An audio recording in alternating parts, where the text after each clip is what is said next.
1 p.m. calling to session regular city council meeting for Tuesday, August 18th, 2020.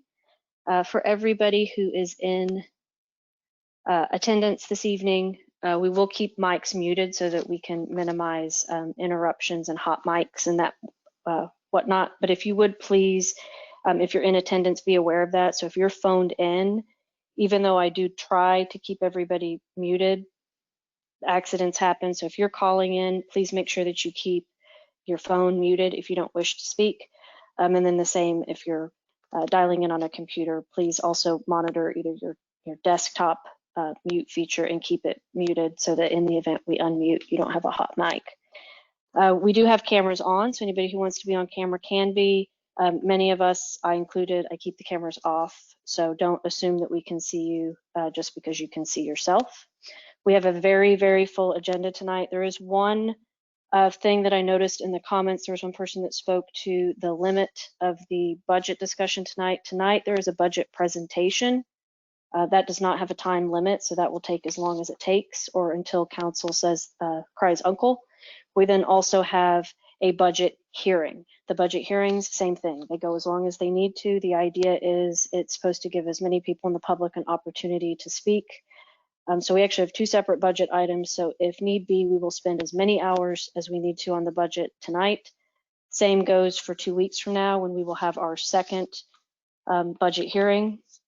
And council can adopt a final budget at the next meeting, but we also have scheduled in a third council meeting, and that will be completely up to council as to whether they're ready to adopt at the next meeting or if they need 3 separate meetings to discuss the budget.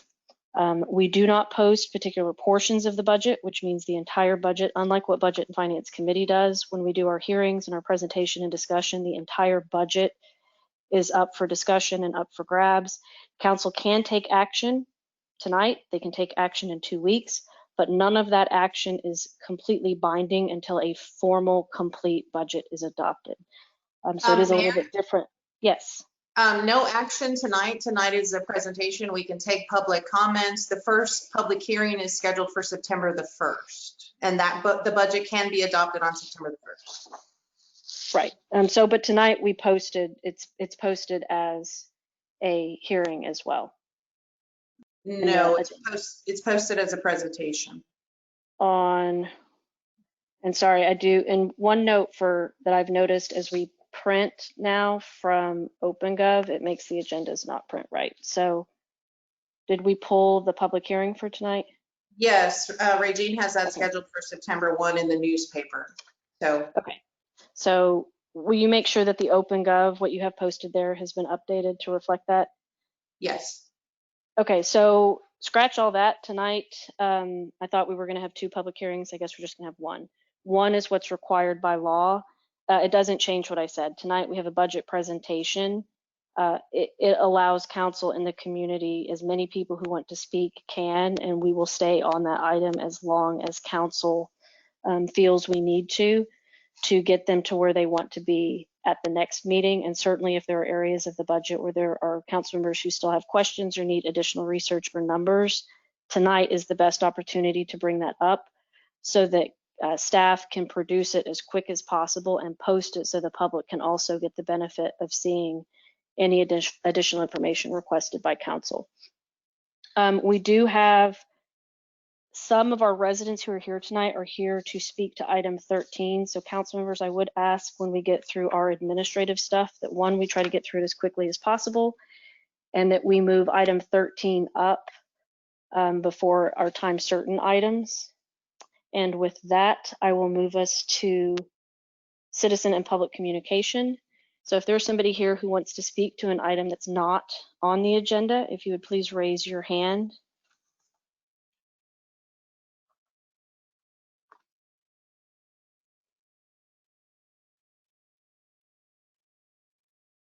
Penny Seidel. Penny, you have the floor. Thank you, Mayor. I'm not sure exactly when this is going to be appropriate. I have 2 points that I want to make. Number 1, I would like to ask on behalf of CED for some special funding. We have, as a volunteer group of 10 people. Penny, Yes. can I, Yes. are you wanting to speak to the budget this evening? Is that, Well, I want some extra funding for some things that we've been working on. And then I also have a piece on the budget.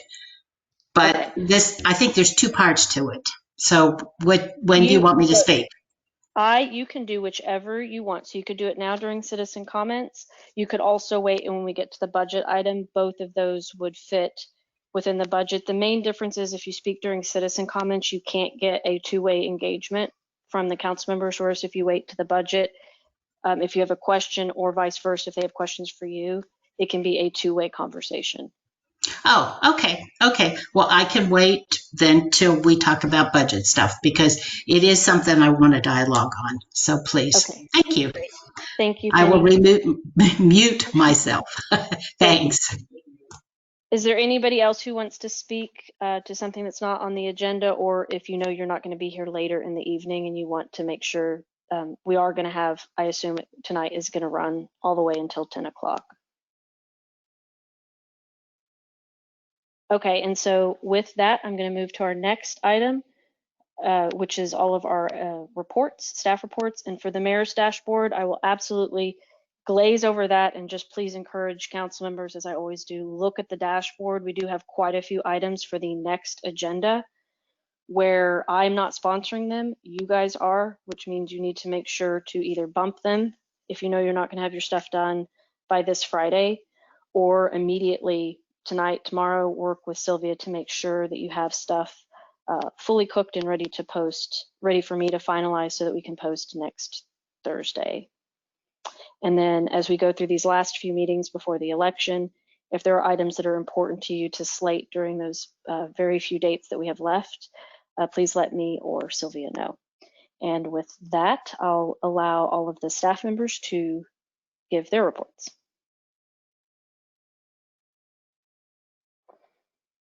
Okay, thank you, Mayor. For the administrative report, I'm going to keep it short and sweet. These are some of the items that are on for next week and the week after.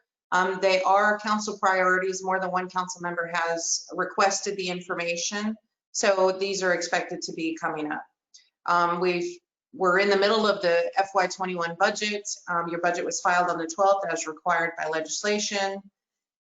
Nobody's gotten sick from COVID. And we held a zoning meeting. You're going to hear the results of that zoning meeting where zoning commission recommended 4812 be rezoned to highway commercial. I will turn it over to Carolyn.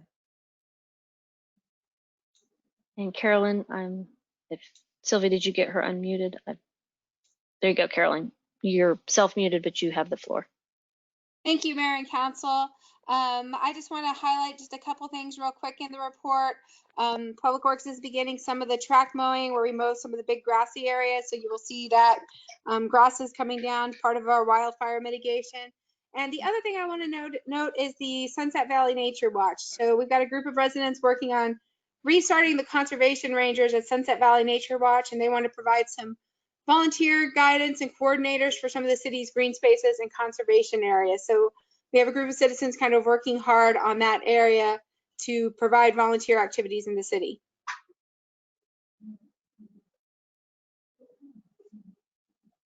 Were you done, Carolyn, or are you pausing? Yes. Yeah, that's all. Those are the two things I wanted to really highlight. Okay, and I'm actually, rush through it. And what I'm going to do is go through all the reports and then open it up for any council questions, but to all three of you. And so with that, Chief, I lost you. I unmuted him, Mayor. Okay, great. Thank you. That when yeah, thank you. Good evening. Hi, Chief. Hello. I don't have anything really to add to my report other than that we are continuing to see an increase in panhandling, shopping, and just emotionally disturbed calls in our shopping area. We've kind of, I'd say for the past month or so, it's been on an uptick. But we've gotten a number of calls from residents and others about suspicious activity. And I think it was some of the information that we've put out about the upcoming neighborhood watch has some residents paying closer attention. I would ask that I'd like to remind residents that if you see something suspicious, call 911. We've gotten, I was speaking to some of the officers and they've been mentioning that they've gotten text or emails from residents about things going on. If there's something going on and that's in progress, we ask that you call 911. And I know everyone's accustomed to 911 being for, emergencies, but really here in Sunset Valley, because we don't have our own dispatch, 911 is for in progress, things that are going on at that moment. And if you call 911, we can get there within 2 minutes. But we are experiencing kind of an increase in, again, panhandling and some thefts in our city. So every eye out there really helps us out, but please call 911. And Thank that's you, all Chief. I have. Is that okay? And Chief, when you've highlighted for that reminder to us in the past, you've also reminded us that the other important reason to go through 911 is that that's what allows us to have proper logs, so that when you do give us reports of calls and incidents, it's appropriate. When people send text messages to you, it might or might not make it into those records. That's correct. It helps us to refer back to calls and everything and have an official record of the call. Thank you. And council members, with that, I see Councilmember Gonzalez, that you have your hand up. Council members, if there are any of you that have questions for any of our staff reports this evening, if you would please raise your hand. And Councilmember Gonzalez, we'll start with you. Thank you, Mayor. Good evening. I have a couple of questions.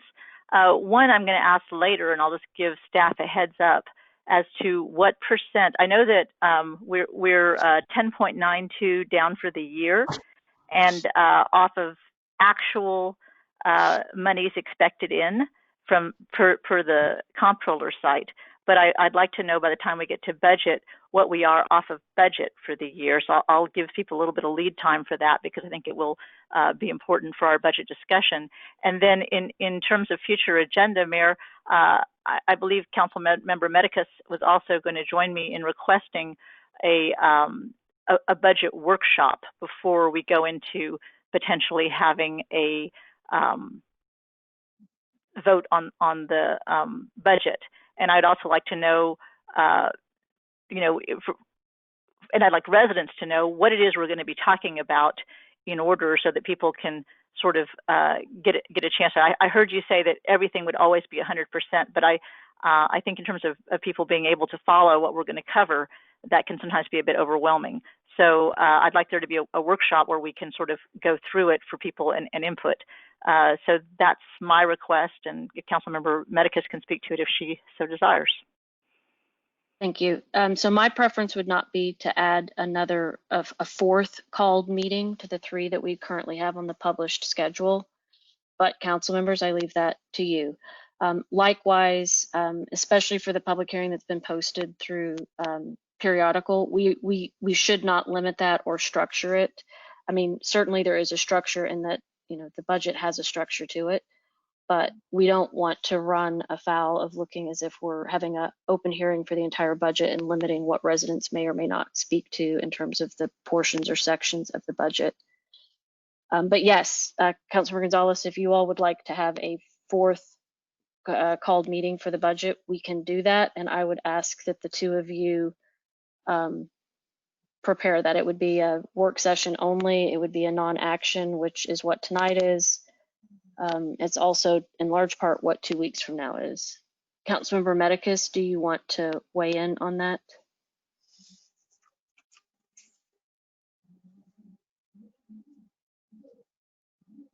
Councilmember Medicus, would you raise your hand so that I can?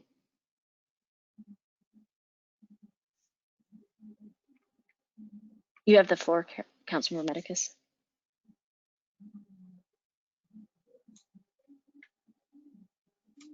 Thank you, Mayor. Can you hear me? Yes, we can hear you now. Yeah, As you know, I'm always a proponent for having workshops where we can have discussion before we take action. So this is my first budget process from this side of the table. And I just want to make sure that we have that opportunity rather than immediately going into motions on the budget. So here's what I would suggest is that we not schedule a fourth meeting before we've even gone through the first of three. So why don't we get through tonight and maybe even get through our other formal meeting at the following meeting. And this is what we've done in past years is we go through 2 full meetings and then we look to council and say, do you need more information? Do you need more time? Never in my 12 years have we needed 4 called public meetings.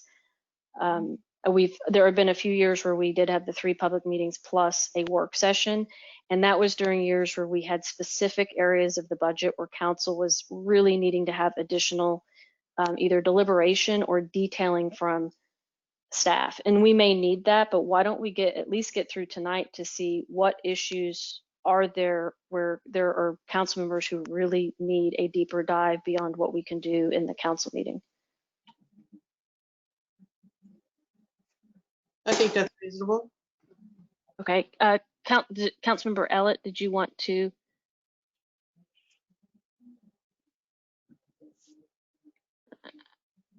Did you want to speak to the admin reports? Yes, I'd like to make a comment and also a request for information, if I may.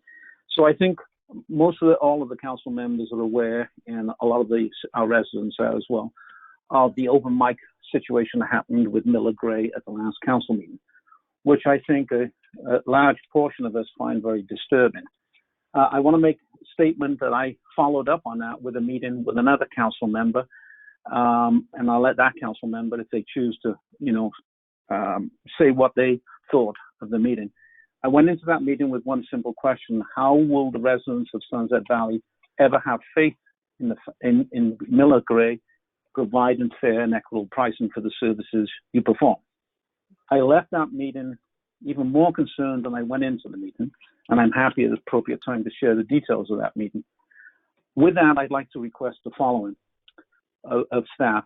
Could staff please outline a plan of how we would, if we have to part company with Miller Gray, what the procedure would be, what the backup plan would be, how would we bring someone else on board, number one.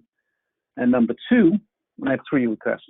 Number two, could staff provide a list of expenditures with all of our engineering companies and all of our engineering services for the last 3 budget cycles?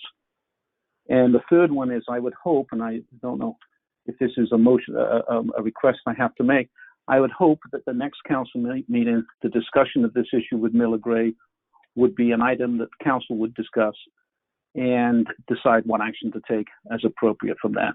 So a request, a statement, and I just like to put that out there. Okay, so here's where I will thank you, Councilmember Ellett. So Public Works Committee meets on August 20th, which I believe is this Thursday. I've lost track of my days of the week. So Public Works is meeting this week. I do believe that this is somewhere on their agenda for discussion. So I would encourage everybody who's interested in this topic to attend the Public Works meeting. I do know that the chairman shares your sentiment, Councilmember Ellett, and has concerns and wants to make sure that this is discussed openly. And then yes, in terms of staff bringing stuff back to you, absolutely, that can be brought back in the form of an admin report. It can also be brought back in the form of a more formal discussion and possible action item, which could potentially include an executive session, which we didn't post for tonight. But yes, absolutely, we can post that for the next meeting under your sponsorship or mine if needed.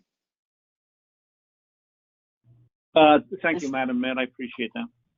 Thank you. Do we have any other questions or comments for the admin report? Or requests of staff for information you want to see between now and the next meeting, or that you want to see reported in the next meeting, or requests for new agenda items? Councilmember Gonzalez, it looks like you're unmuted. You're self-muted. Okay.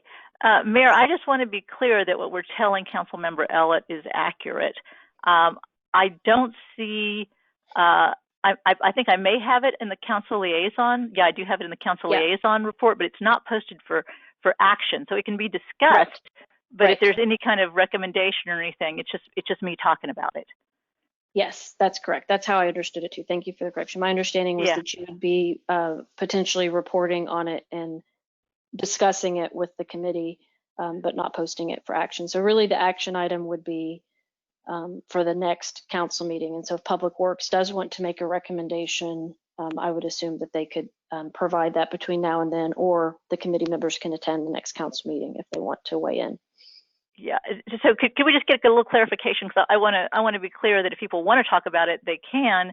But maybe if we could have the city attorney, since she won't be at that meeting, tell us if that's okay for since it's in my report for people to provide comment back to me and me to bring it back to council. That's what I would like some clarification on from the city attorney right now. This is Roxy Stevens. I have not looked at the agenda for the upcoming meeting for the Public Works Committee. So I would have to look at the agenda and pull it up to determine what it is that can be talked about and whether public comment can be done. If it's an item that's listed on there as the scope is the subject of Miller Gray, most likely you can do public comment, but what I will do is I'll pull up the agenda and I'll provide you with clarification on what can be discussed and what can be done, if that's okay. It's agenda item number 4, and it just says City Council Liaison Report D. Miller Gray. So that's, you can look at that and find it easier. Thank you. Okay. Thank you. And just so Roxy has context, council liaison reports normally have a dialogue back and forth with members, although there is no action taken. It's just like the admin reports in our council meetings. It's not an action item, but because it's posted, I can't see why it wouldn't be open for discussion because it's part of the published agenda. Right. I'm trying to pull up the agenda right now, but is there a public comment section? Yes. Well, normally the law is that, if you have a public comment item, you can comment on non-agenda items or agenda items, and you can limit it to that one public comment agenda item if you want everyone to talk under that one section. It does not prohibit public comment on any other agenda items if that's normally the way that it's done. Right, and I understand, regardless of that, committees are advisory in nature. The chairman is aware of this issue. Councilmember Ellett, to your point, yes, we can have this on the next published council agenda for discussion and or potential action. So that part I understood clearly. Do we have any other questions or comments for the staff reports before we move on this evening? Councilmember Rosengarten? No, waiting for the next agenda. Got it. Thank you so much. We are now at item number 4, council consideration of agenda items for approval and consent. Councilmember Rosengarten. I move to approve on consent agenda items number 5, the meeting minutes of July 21st and August 4th with corrections. Number 6, financial statements. Number 7, interlocal agreement. Number 8, 311 portal. Number 9, evaluations. Number 14, FP 103 and 105. Number 15, budget award in 3 years, no money. Thank you. Thank you. We have a motion. Do we have a second from Councilmember Reitz? I will second. Okay, we have a motion and a second to approve on consent items number 5, 6, 7, 8, 9, 14, and 15, and then I will circle around to see if there are any additions or removals to that. Is that list correct for my motion maker and second? Yes, Mayor, and the reason I put 8 and 9 on, even though they say presentation, is because once you've read it, there's no more information needed. It's pretty simple. Number 8 is 311 portal. Everybody should be using that. And then number 9 is new evaluations for city staff and for the city administrator. No problem. And I'm the sponsor of 8, and I don't have my feelings hurt with you doing that. So I think that I would agree with that. Councilmember Gonzalez, did you want to either add or remove from that list? I'd like to remove 8. And, Eight's off. and can you tell me, I'm sorry, Mayor, that was a long list, and I just want to make sure that there Yeah. was, the other one that I would want to, sorry, let me switch back. The other one that I wanted to do was, I think, 14. If we could scroll down a little bit, Sylvia, that would be helpful for me to look at it. The one that was the GAO budget. So 14 is on. Are you saying you want to remove it? I want to remove 14. Okay. And let's see. 14 is. Actually, no, not 14, 15, I'm sorry, 15. Okay. 15, I'm sorry. It was the GAO budget. And what was the other one that went on? Yeah, Towards the bottom? Let me read the list to you, Councilmember Gonzalez. Okay. 5, Thanks. 6, 8, sorry, 5, 6, 7, 8. Okay. Correct? I can't see the top one, so I'm going to go with just 7. Okay. Yeah. Okay. So 6 is fine, and 5 is just is minutes, and I assume someone did corrections on that. Yes, Councilmember Rosengarten's motion is to approve both of those minutes with corrections. Okay. So that's fine. On 5 and 6. 6, 7. Yeah, I'm fine with that. And 8 you pulled, is that correct? Correct. Okay. 8 is the 311 portal. Absolutely. Thank you. Okay. 9. New evaluation. Yes, I'm grateful for 9. 9 can stay on consent? Absolutely. Absolutely. Okay. I'm co-sponsor. Well, I was supposed to be co-sponsoring that one, but it changed here. 14? 14, I'm fine with. Okay, so then that means the current motion on the floor is to approve on consent items number 5, 6, 7, 9, and 14. Is that? And That's correct. Okay, great. Yeah. And so last call, if there's a council member who wants to remove anything else from that list, please raise your hand. Council members, please submit your vote in the chat so that the city administrator can read them back. All those in favor say aye. Those opposed say nay.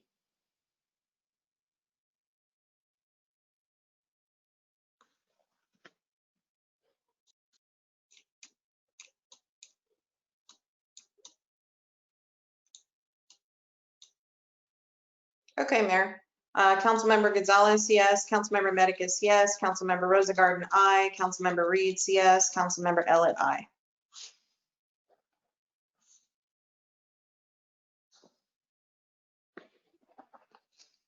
Okay, thank you. We did approve on consent items number 5, 6, 7, 9, and 14. So for anybody who might be listening to the meeting, if that was one of your items, we will not be doing any discussion.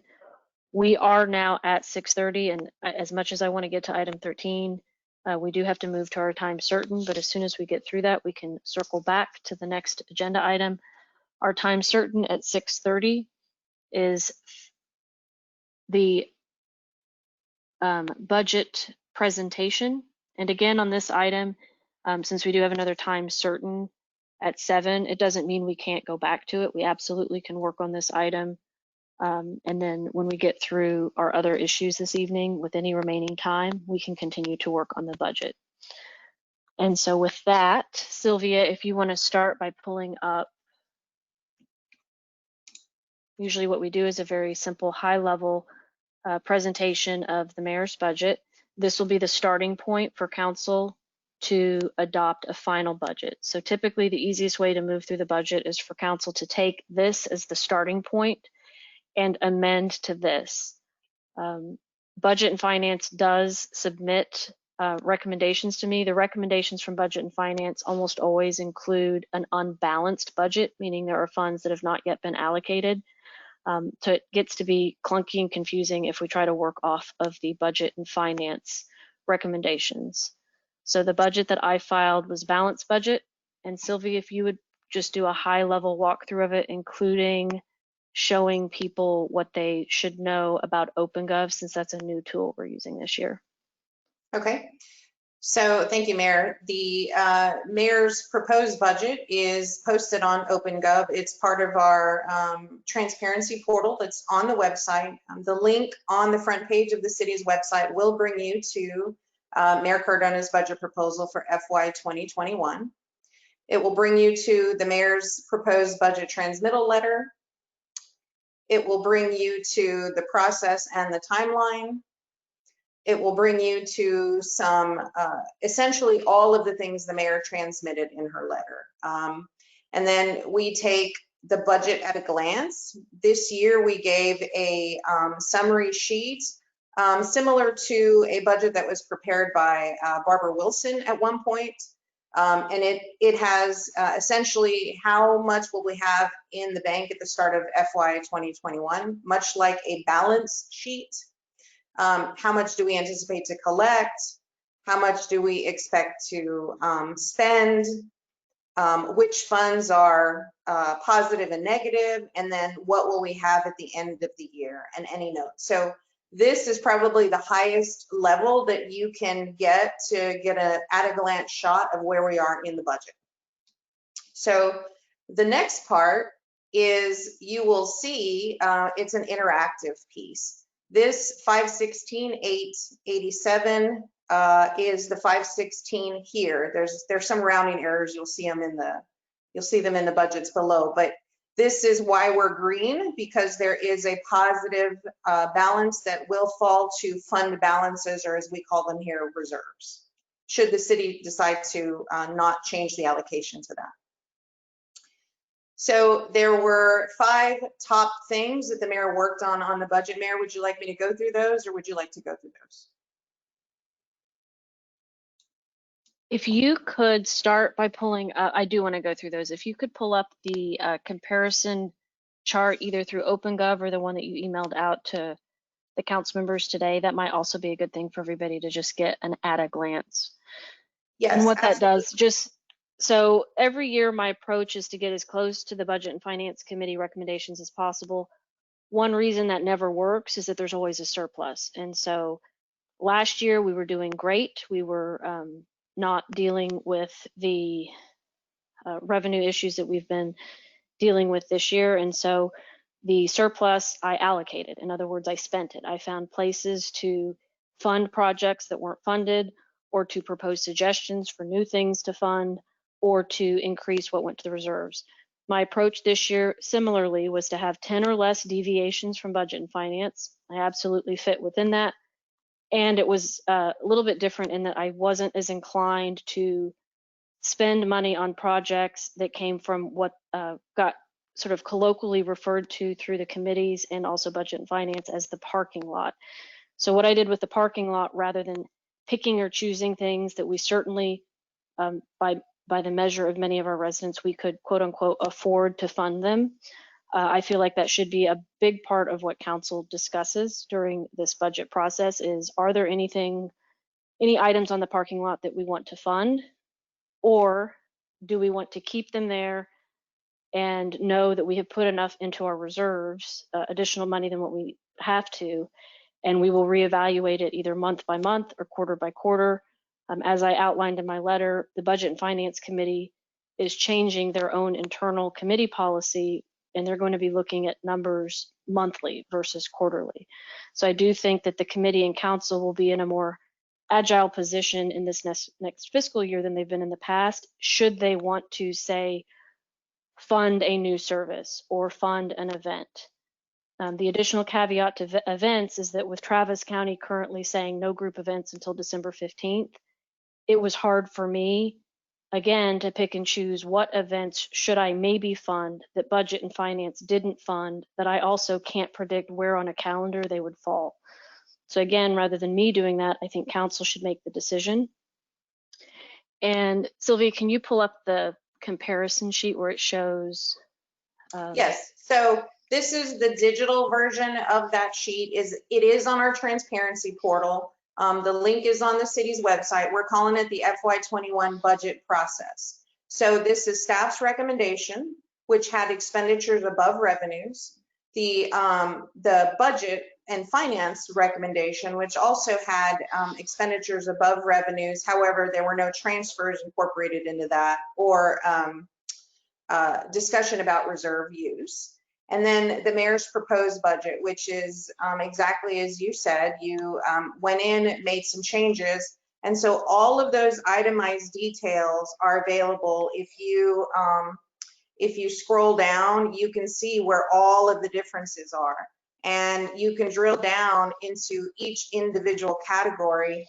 And it is pretty much the same as looking at an Excel budget summary sheet that we have, that we've created. So this is what those numbers look like.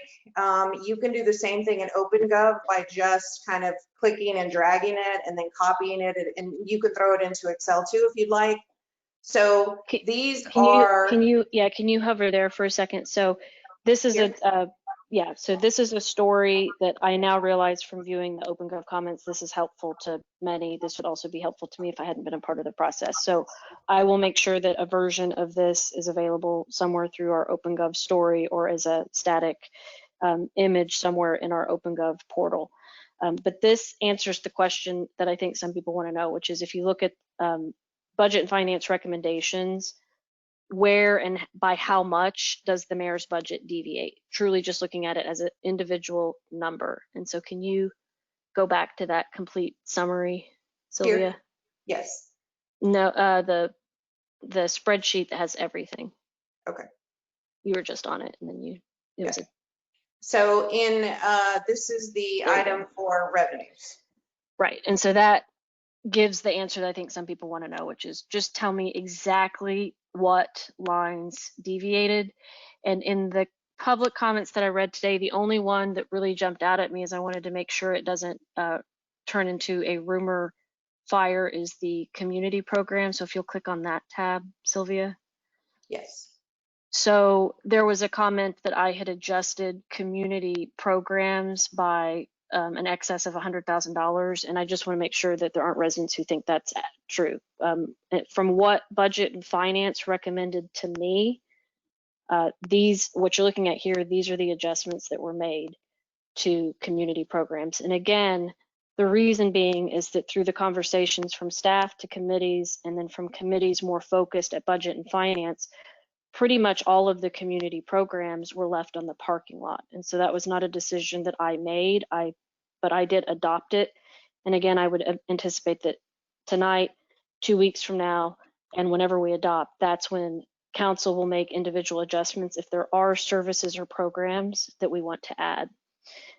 And Sylvia, is there anything else in here that you want to highlight before we go back to the letter? Yes, there was in the expenses. We do have a correction to make. So thank you, Mr. Young, for bringing that up. There's a proposal for a public works director. That salary was double counted in some of the funds. So we will have additional surplus in the general fund of about $77,000. So I didn't want to make that correction before this week's meeting because I didn't want anybody to say, oh, the numbers changed from what they published. So I will post this spreadsheet out there, and I just want to be sure that folks know how to follow it. So for example, revenues 7288802 and the mayor's budget 7111937.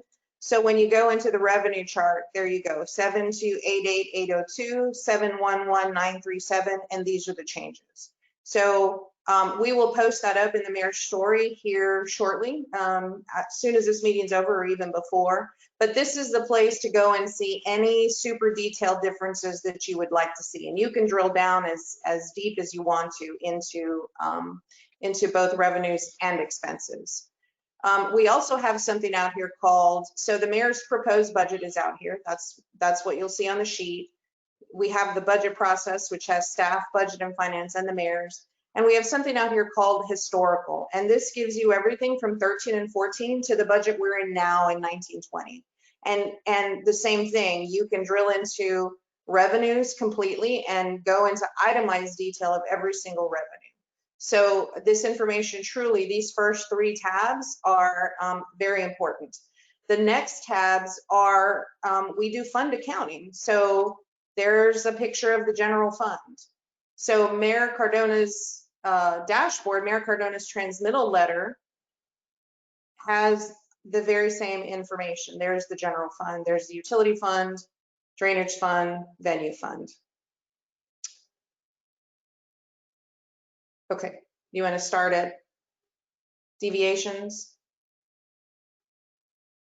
Yes, sorry, I was talking and I was muted at the same time.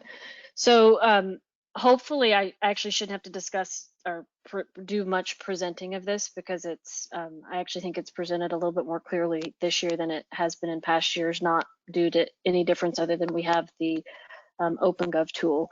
But to go through, no increase in solid waste fees. This was a deviation. The Budget and Finance Committee had recommended a $10 increase, which I did not incorporate.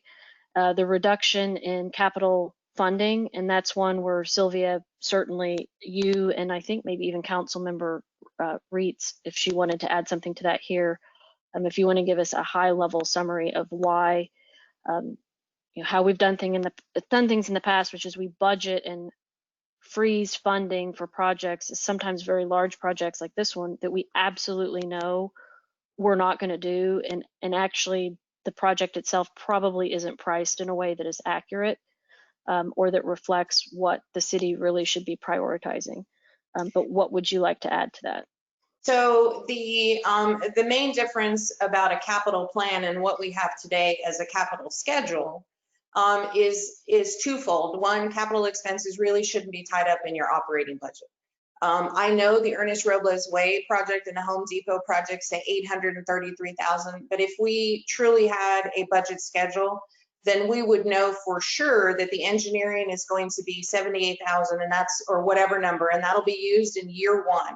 So that's what we budget. You don't ever budget it all, because you've got to encumber it and you've got to keep carrying it over.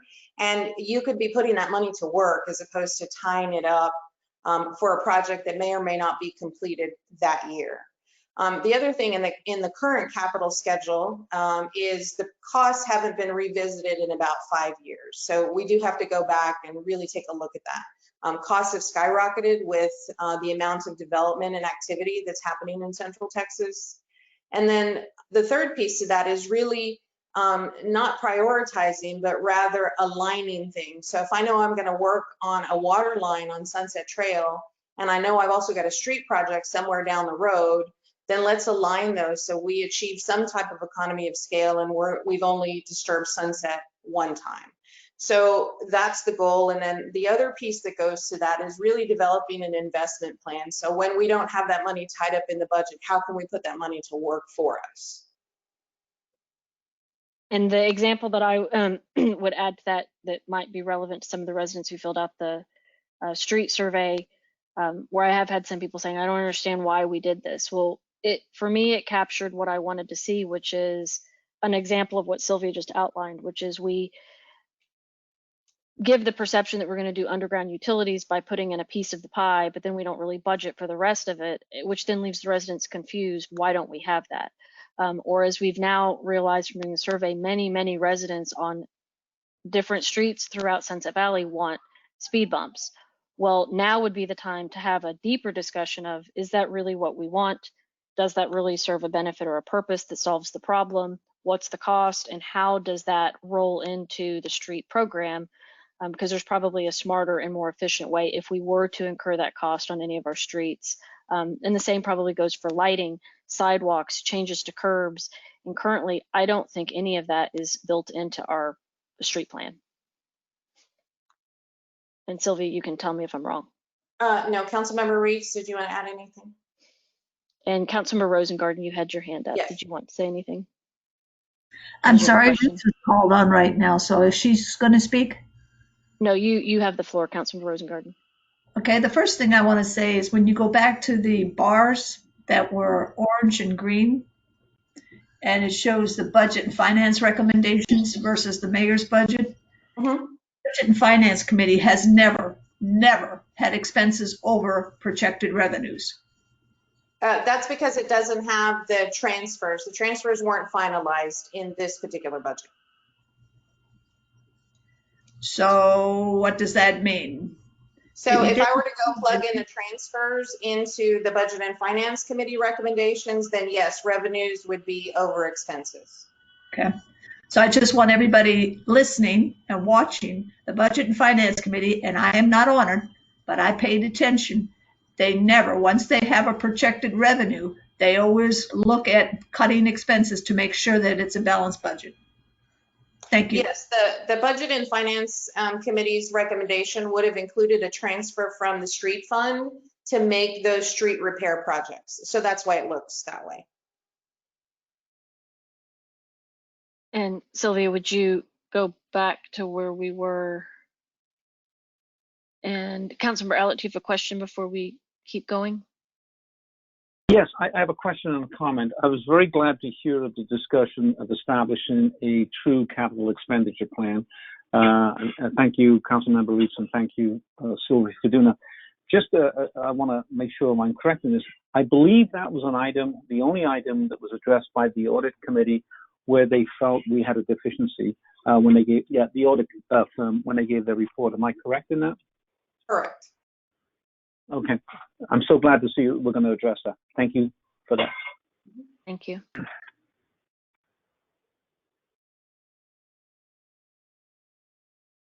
Councilmember Gonzalez, I saw you and then it disappeared. If you'd please raise your hand if you did still want, if you want to ask a question before we keep moving through. Oh, there you are again. Okay, Councilmember Gonzalez, you have the floor. Do you have a question?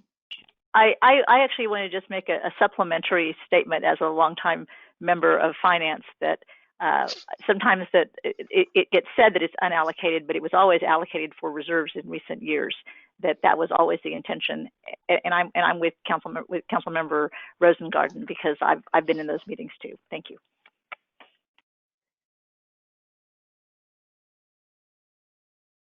Thank you. Councilmember Reitz, did you want to add anything before we move on? Councilmember Reitz? Yes, I would agree with Councilmember Rosengarten and Councilmember Gonzalez on that with the Budget and Finance Committee.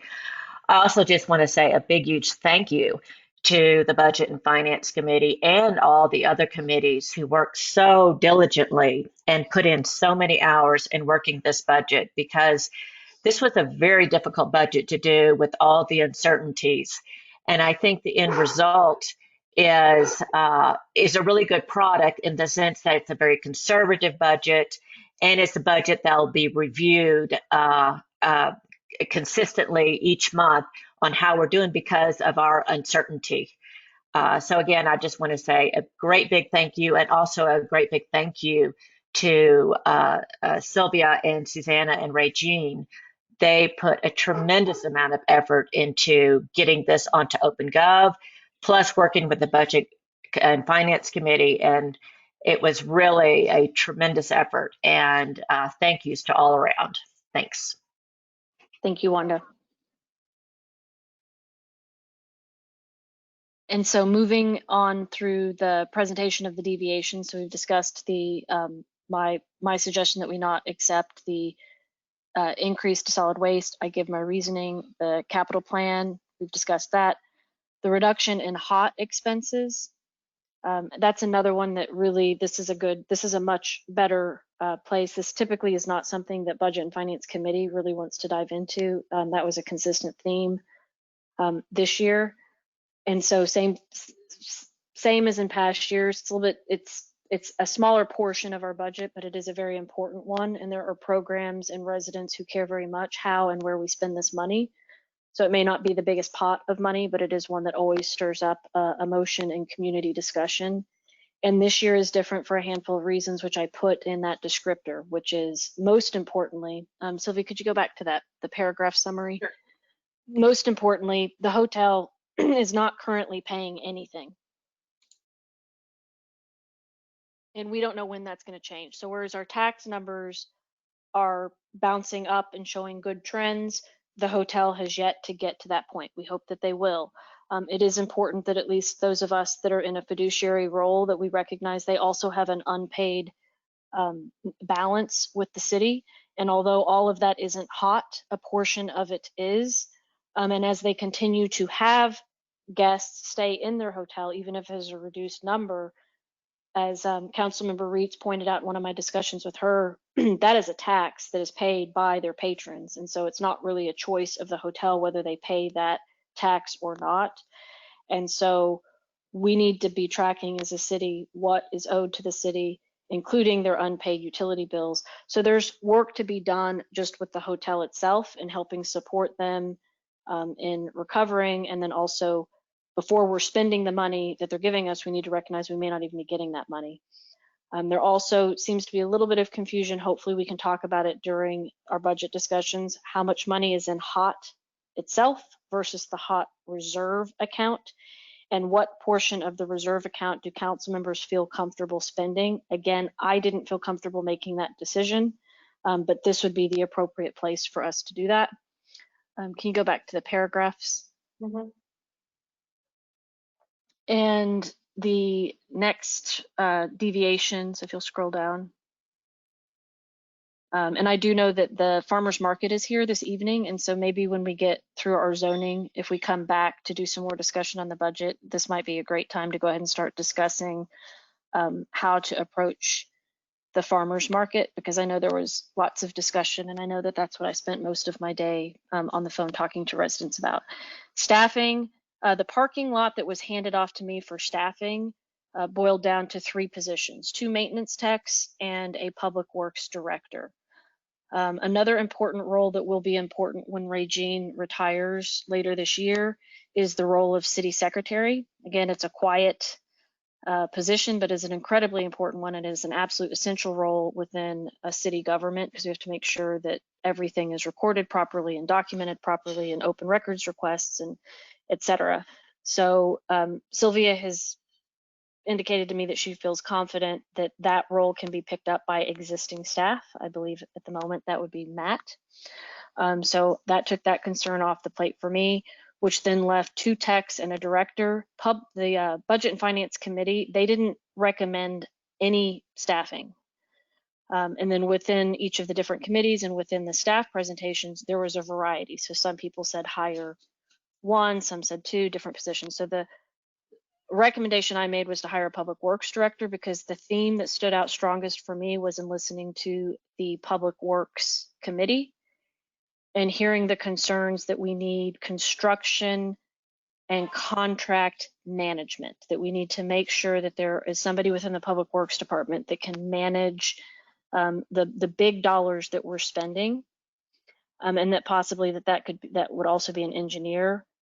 So that's something where I need council to now make the decision. Is that the right way to spend that money, or do we fund techs? The reason I didn't fund techs was because of the adjustment that was made to our contractual services through TDS.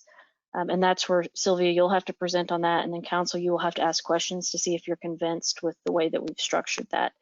The one thing that I did add into my budget this year was to increase recycle to be every week. The cost to add that service, in my opinion, was incredibly reasonable. I'm hearing more and more from residents. I heard it come up in, I believe, the P&E meeting, that more residents are getting to the point that they have enough recycling every week, that they're either exceeding capacity and throwing stuff away, or they're carting things up to City Hall, which means we're then taking on the cost at City Hall to manage people's additional recycling. And Sylvia, did you want to add anything to that, since you were the one that spoke to TDS? Sure. So the increase to TDS also includes bulky pickup. So it will include a resident's ability to call TDS 2 times a year at their convenience, not ours. TDS will track those addresses and those pickups. Any additional after that will be charged directly to the resident's utility bill. But the way we do it right now is we pick it up, we bring it here, we put it in the roll-off container. So essentially we're paying twice. We're paying the staff to do it, and then plus we're paying the haul off. So the return on investment for that was sort of a no-brainer. And then the same thing for the recycling and the trash, the additional that won't make it into our roll-offs because people have filled their containers also made it a no-brainer. And the third component that I did do some initial pricing through TDS was mulching. And so I do think that there is a more efficient way for us to provide better quality mulch and at a cheaper cost, which still allows us to have mulch in the back and even allows staff as needed if they want to chip things for use on our trails, they can. But it reduces the cost and the staff cost of providing garden mulch for our residents. I chose not to include that in my budget for two reasons. One, I don't consider that essential, whereas the addition of recycle, I think that that's adding to an existing essential service, expanding an essential service, and also continuing Sunset Valley's premise of wanting to be an environmental leader for Travis County. With the mulch, I do think it's worth discussing. The other reason I did not incorporate it into my budget is that unlike the addition of the bulk pickup and the recycle that have a fixed cost that's a contractual adjustment based on the number of residents, the mulch would be a pay-as-you demand. So we could budget, let's say $8,000 based on how many cubic yards we provided to residents on demand in the previous year. But that number actually could end up being less depending on how many residents in the actual year utilize that service. So we wouldn't actually order $8,000 worth of mulch. And elimination of offsite storage, that was one that for me has just been a thorn in my side for years. It's not a big deal, so if council wants to adjust that or change that, but I did want to draw attention to that to residents, that now that we have a fully built facility, I firmly believe that we should not be spending any money to pay for rental storage fees offsite. And if you would scroll down into the next ones. So the next three categories are keeping the drainage fund solvent, maintain the solvency of the crime fund, and fund reserves. And so this is where I took the remainder of the unfunded surplus and found ways to quote unquote spend it. And so one way I spent it was to zero out balances that were in the negative, and then to put the remainder into our different fund reserves, which again, for residents who don't know, we don't just have one reserve fund, we have different reserve funds. And so this breaks down what amount of that surplus. And as Sylvia noted tonight, we have a little over 70,000 additional dollars. In order for us to have a balanced budget, that also has to be allocated somewhere. And then the remainder shows the parking lot. And so this would be a list where if council wants to add things to this, by all means, add it. It also would be a place where if we wanted to pull things from this to fund either in portions of it or completely fund those items. That's part of why I included it there and included the paragraph that these things could be funded from, some of them from HOP funds, some of them from general funds. And that's part of what would be up for discussion during these budget sessions. And with that, Sylvia, is there anything else that you think needs to be highlighted before we circle around for questions and then move to our zoning item, and then we'll come back to this after zoning? So I wanted to highlight the Texascapes contract as well, as you talked about the two maintenance techs. We are in a position within the contract currently to be in negotiations. Texascapes has put in a bid of $60,000, an amendment to their contract, I should say. And that takes, I would venture to say 95% of the mowing from staff. It does all of the residential right-of-way, and it allocates time and material to the trail system on an as-needed basis. And Carolyn would manage that portion of the contract and let them know when, where, how they should be doing that. I think one of the concerns on the trail was that, they're just going to go in and chop everything down without oversight. Well, Texascape manages many multiple municipal utility districts, and they have the same environmental concerns. They have a botanist they can call. So the Texascape contract would replace two maintenance techs, and the maintenance techs had a loaded salary rate of $96,000, and the Texascape contract was $60,000. So that's why we offered to go that route.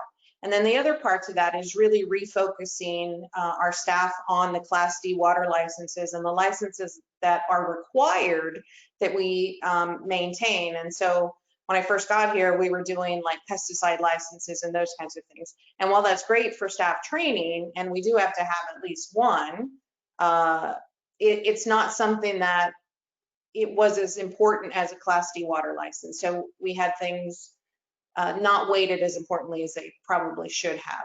So this is going to refocus on our absolutely essential services and get us out of, not completely out of the mowing business, but almost out of the mowing business.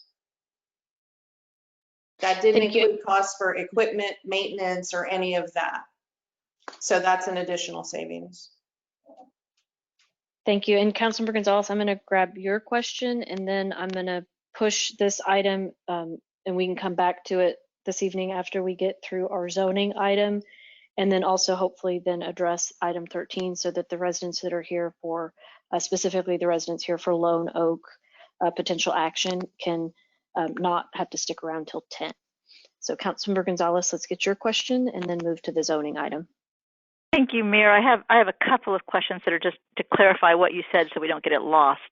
Okay. Can you tell me about the flexible bulk pickups? I'm a little confused about that as to what the limit is on that, because before we wouldn't have a limit on flexible bulk, and I heard there'd be additional cost to residents, and they would need to be very clear that there was an additional cost coming to them after it sounded like X amount. And I mean, not just the 2 times, but an amount in those 2 times. So could we get clarification on what that is? So what I would actually, there would be I was not told there would be a limit to the amount. So what I would actually suggest, Councilmember Gonzalez, because that's, even though I agree with what Sylvia just said, let's add that to the list. That is a super good question to clarify between now and our next budget meeting, is to go back to TDS and confirm, is there a weight, a footprint? Are there any limitations to subject matter, size, or weight for what they pick up? My understanding from what was communicated to me was that it would be better than our current pickup. So literally our current pickup was that staff would drive through with a pickup truck and lift what they could. And there were times where, you know, if stuff couldn't get lifted, they would have to do multiple trips through the city, sometimes multiple trips to a house to pick up stuff. The biggest reason this seemed better to me is that it increases it from 1 time a year to 2 times a year. And it gives residents the ability to choose. So if residents are doing a home renovation, moving, doing something that tends to be the case with bulk pickup, is that it's hard to time it right on a specific date on the calendar. And as Carolyn can attest to, we oftentimes have residents who are disappointed because they miss the bulk pickup date. So yes, Sylvia, if you would get that clarification, if there are any limitations to weight, size, subject matter, and then also a little bit more detail on how the residents request it. So my understanding is that it is as simple as the resident calls the phone number and says, I'd like to schedule one of my 2 bulk pickups for the year. Can we just confirm that it is truly that simple? Correct. Okay. Yes. And the next one is sort of related to mulch, but really it's related to brush pickup or brush drop off. And I just wanted to get, again, clarification on that, because I was talking with another resident who was talking, you know, for a lot of us who have large lots, that's a fire hazard if we don't deal with it. And that was one of the reasons, I think, from talking to a longtime resident, that we really started being really careful about brush pickup, which eventually becomes mulch, you know. And so my concern about that was, especially with a lot of people who have large lots and our concerns about fire safety, that we are as good as possible about helping people get brush off their lots, and especially in terms of fire. So those were, I wanted a little bit more clarification about, and you know, emphasis on that we're going to still allow people to drop off this brush in a central location so as to keep the fire done, and the more sort of trimmed everything is, the less we have concerns about fires. So those are my issues brought to me by another resident. Great. I'll answer to the extent I know in terms of how I built the budget. So for brush pickup, we are, based on this budget, we are not reactivating curbside pickup or curbside chipping from city staff. So council members, if that's something you want to reinstate, then we need to discuss to what extent, how do you want to budget it, you know, how much money. As I discussed this with staff and members of the Budget and Finance Committee and other residents, One question I asked was how many residents do we have that utilize that service? And is there a better way to streamline it so that if we are going to offer it, that we offer it to people because there really is a need, that they have a handicap, or that there is a real reason they can't do what I do, which is when I get my trees trimmed in the villas, I have to hire somebody to come and do it because I don't have a flatbed and I don't have I've never felt comfortable calling staff and asking them to haul larger tree trimmings off of my private property. So that would be something for staff to discuss. We're not changing anything about the TDS green bin, so residents can still fill their green bin every other week. I would love to see us eventually get to the point that we allow compost to be picked up every week. I didn't propose that for this year. Residents can also still bundle, which of course, if you're chopping larger stuff, that's work because you have to bundle it. And there's no limitation to how many green paper bags you also add to your curb. So for many of our residents, that's sufficient. The bin, the paper bags, bundling, and still having the ability to get a key fob to access City Hall should you want to rent a truck and haul stuff, or even hire a landscape company to help you and you go with them to haul and dump your materials. That's still available. The one thing we are not, or at least is not built into my budget, is adding the ability for a resident to call staff and say, please come help me with my landscape project. Thank you for the clarification, Mayor. Okay, and that, council members, that would be something if you guys want to change that. Yes, absolutely. I'd not feel comfortable doing that on my own. So with that, we will come back. We'll circle back to the budget to keep talking. And Councilmember Medicus and Gonzalez, one of my goals before wrapping up tonight's meeting would be to see if you want to add structure to our hearing at the next meeting, and then to create a discussion item to see if that would be sufficient to serve as a work session. And if not, then we can talk about where we would want to plan an additional meeting. For now, though, I will switch topics over to our second time certain item, which is our 7 p.m. zoning request. Public hearing to consider a request for a zoning change at 4812 US Highway 290 West from single family residential to neighborhood commercial. We will open our hearing at 7:08. We will start with a short staff presentation, and then we will move to citizen comments and then close the hearing.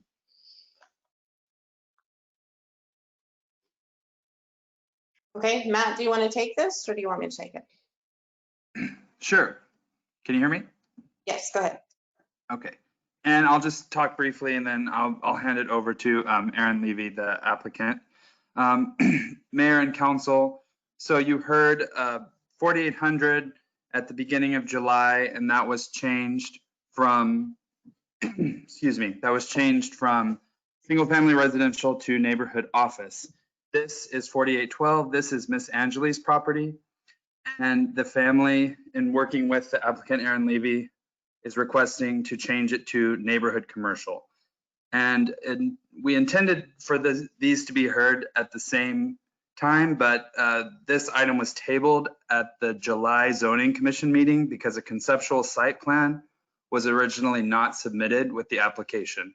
And the way our code is written, the land development code says a conceptual site plan shall be submitted with a zoning change application. So the applicant worked with Mr. Locock and coming up with a conceptual site plan. They also worked on a deed restriction protecting some heritage trees, and also worked on a joint access.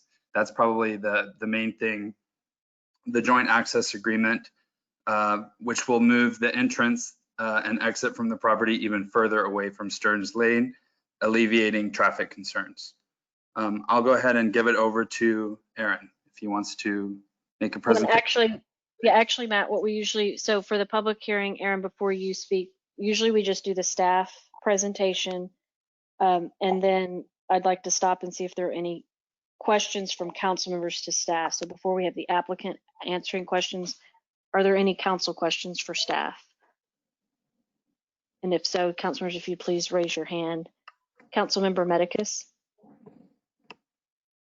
Thank you, Mayor. I just had a question. I don't see it on what's on the screen. Maybe it's further in the document, but is there a clause for protection of the property from development while Miss Angeli is still residing in the house?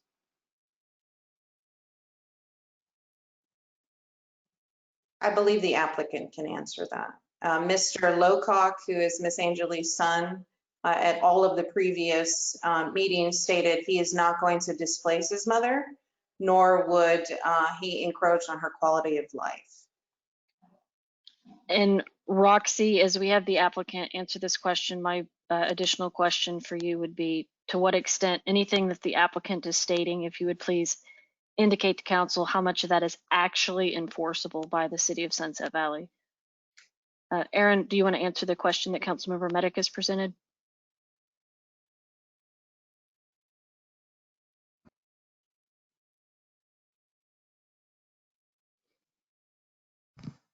Hi, Aaron, do you want to answer the question that Councilmember? Oh, yes, I'm sorry. Medic has I'm submitted? sorry. It's okay. It's okay. Good evening, Mayor, council members, staff, and now I can say neighbors. Thank you.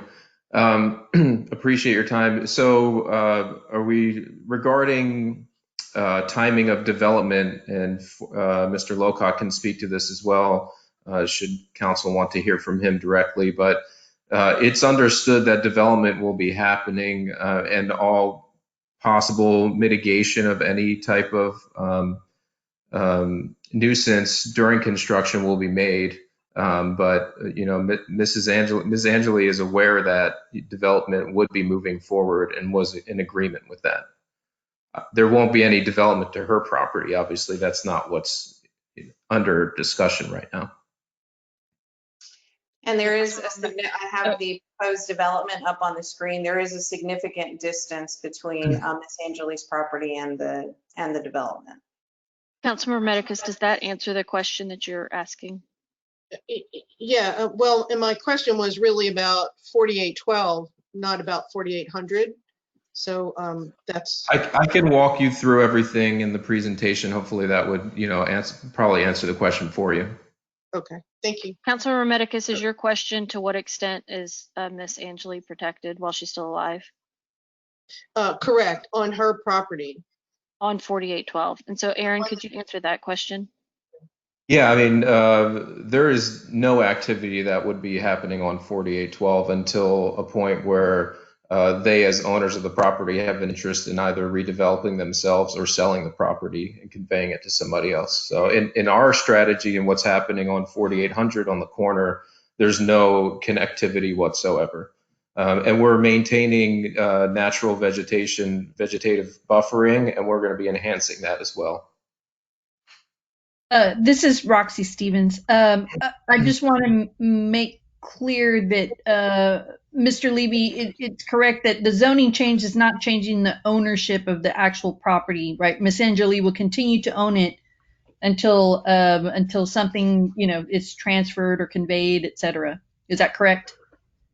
Correct.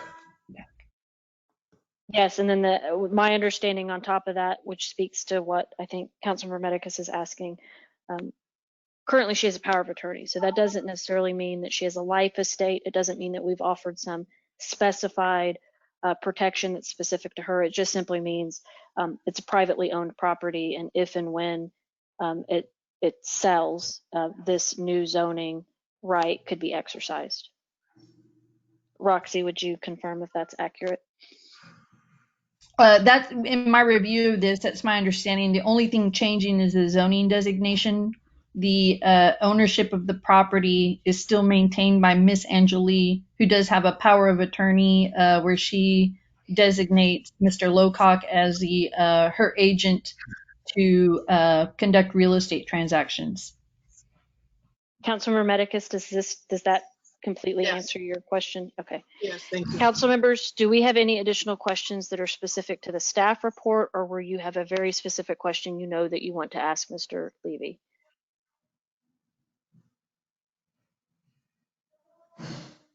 Councilmember Ellett? Thank you. I just want clarification and maybe a little bit more information on something that Matt said, and also from Mr. Levy at the same time. The last time we met and approved the zoning change for the other property, a major concern for the residents on Stearns Lane was entrance and exit onto that particular road.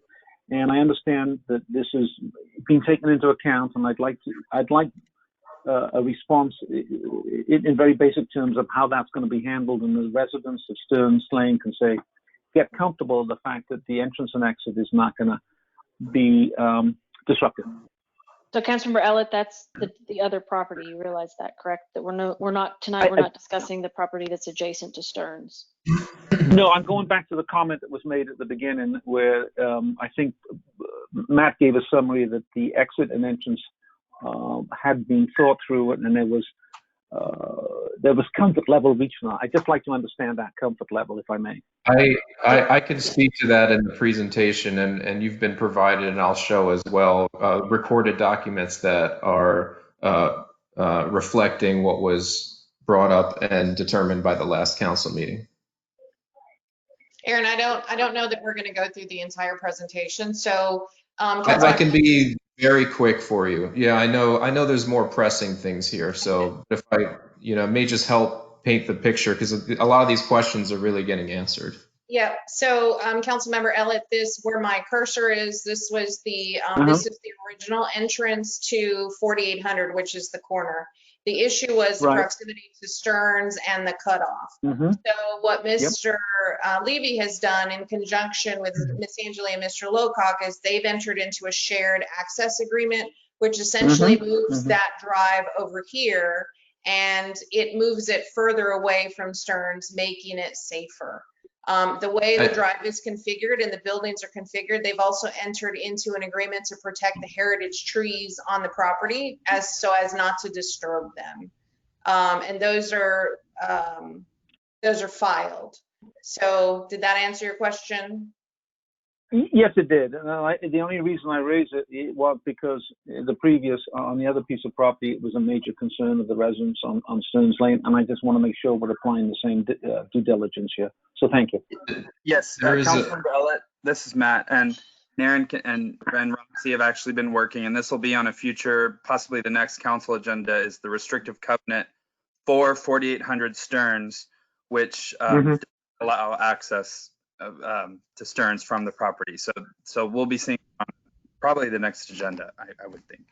Yes, this is. Thank you, man. This is Roxy Stevens. We've negotiated the restrictive covenant with Mr. Levy. It's gone through me, and the next step is just for it to be presented to council so that the council can vote to give the mayor authority to sign it for it to be recorded. And that restrictive covenant restricts access to Stearns, and the only entrance that would be available on that 4800 would be through 290. Thank you. Councilmember Rosengarten, what was your question? I lost you, Councilmember. Mr. Levy, I just want to say there is no more important agenda item on the agenda tonight than yours for you, as it is for us. We take each one as very important. And I am so glad you were able to work this out with the owner on 4812, because I think this is a better solution for everybody. Sorry we had to go through the tough time on the 4800 as we did, not knowing this was coming next. So with that, I move to approve the. Councilmember Rosengarten, we're still in the hearing, but if you, I love that you've got that on the tip of your tongue. So if we could just get through the hearing, we have to get to the action item first. Sorry, forgot. It's okay. Yeah, and Councilmember Levy, to that point, and those who've been doing this with me for many years, they know what I do is I try to actually protect applicants when we get to this point, because you've already gone through zoning, you've gotten that recommendation. So sometimes I try to save applicants from themselves. It happens quite often with the TABC permits that come through where it's like, don't tell us what you like, you just don't open up something new. And so really what I would like, that's why what you see me doing is I'm trying to really have you just answer questions that are specific to what council member needs. Most of us have actually been sitting through all of those meetings with you in zoning. I would echo what Councilmember Rosengarten said to me. This property, this absolutely needs to go in this direction. I'm so pleased that it sounds like you've been working well from what I've heard from Terry Cowan over the last few weeks. And then also the fact that, the power of attorney for Miss Angeli, her son, I've been in on all the meetings to listen to him. And so I feel to a certain degree, it is our duty to follow what we had projected out in our future land use map. and we probably couldn't end up with a better developer than you based on our current set of circumstances. Council members, do we have additional questions? And then this also would go to the public if there are questions. And as you can see, what happens to those who are here to listen to this tonight, what usually happens when we move to the next item is that pretty quickly a council member will make a motion for action. So if there are residents in the room who want to feel like they're not rushed to make a comment, you have an opportunity now before I close the hearing. You will also have another opportunity once we do have a motion on the table. I'll open it up again for public comments or questions. And so before I close the hearing, Aaron, I am now going to give you the floor so you can you have the floor. Whatever you'd like to add before I close the hearing, the floor is yours. I don't feel I need to add anything. I'm hoping council members have seen the presentation to see, the amount of effort that's been put forth, which it sounds like it's pretty clear. And I'm excited for you as a city to see what will be happening, because I assure you that, we intend to follow through as said. I see Horacio wants to speak, so I'll let him do so. Okay, do we have anybody else from the public who wishes to speak at this time? Please raise, not your human hand, raise your digital hand, because I don't have cameras on. I see Horacio is trying to. Okay, I see Horacio. Okay, Horacio, you have the floor. Thank you. I was having a hard time figuring out how to. You say found that it. I see your digital hand. You found it. Okay, so thank you very much for a chance to speak. I want to thank Aaron and the City Council for all the progress that has been made towards a consensus. The main thing that I want to express at this point that I want City Council to address is that while we have an agreement right now with this developer and this landowner owning 4812, that is a consensus agreement, people can change, properties can change hands, and this can be gone. The agreement that they have to work with the joint driveway, that has a clause in it that effectively makes it possible for them to rescind that or nullify that with their consensus. There's nothing really in all of this, and they've tried, they've done everything they can, but there's nothing that really travels with the property. They were unable to submit a deed restriction to kind of make the joint use driveway binding to the property because the property is not changing hands, and apparently you can't record a deed restriction in that case.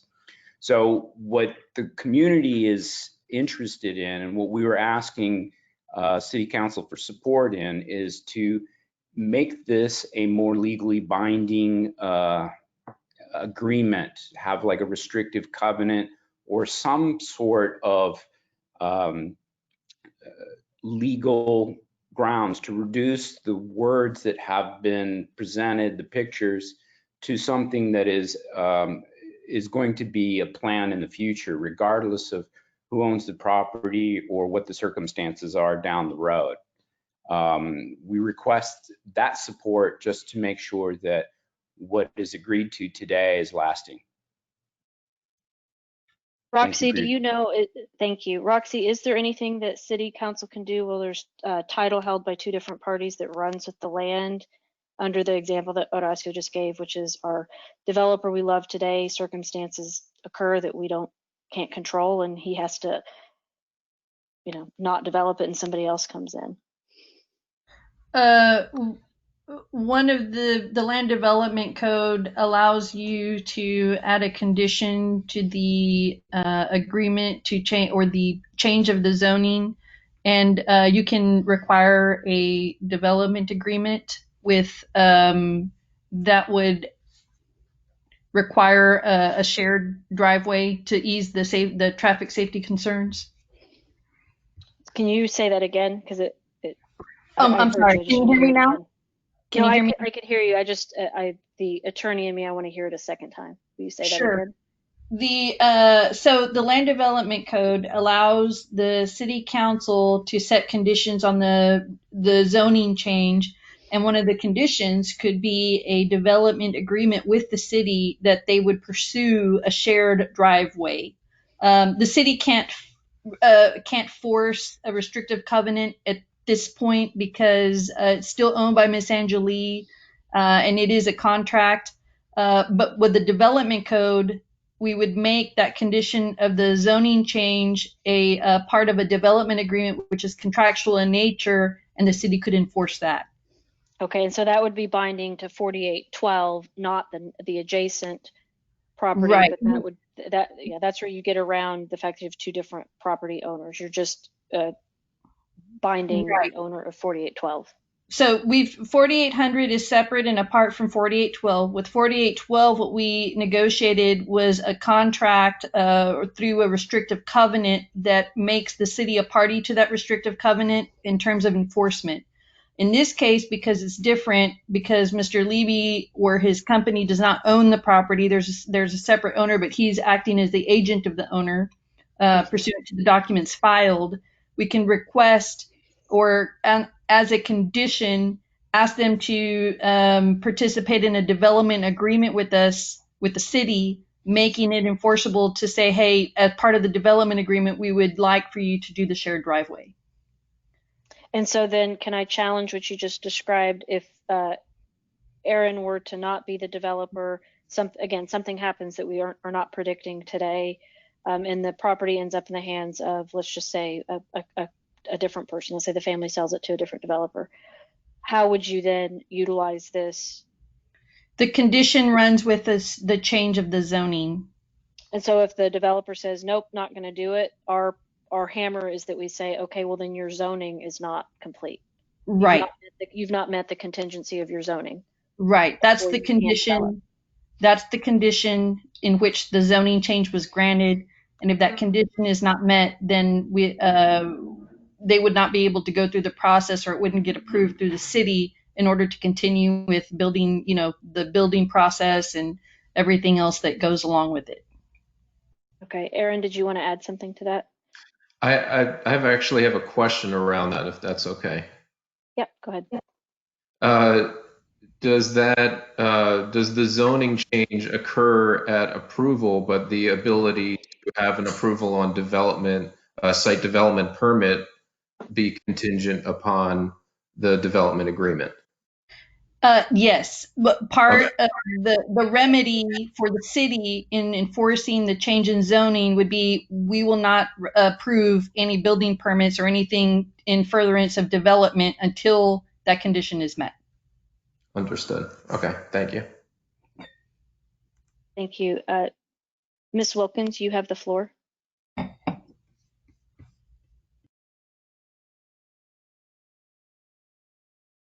You're self-muted, Ms. Wilkins.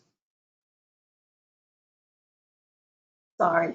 I just wanted to be clear on one issue. It's my understanding that still the 4812 entrance will not be used until a later time under the idea of not impacting Miss Angelie's quality, because she will be residing at the home.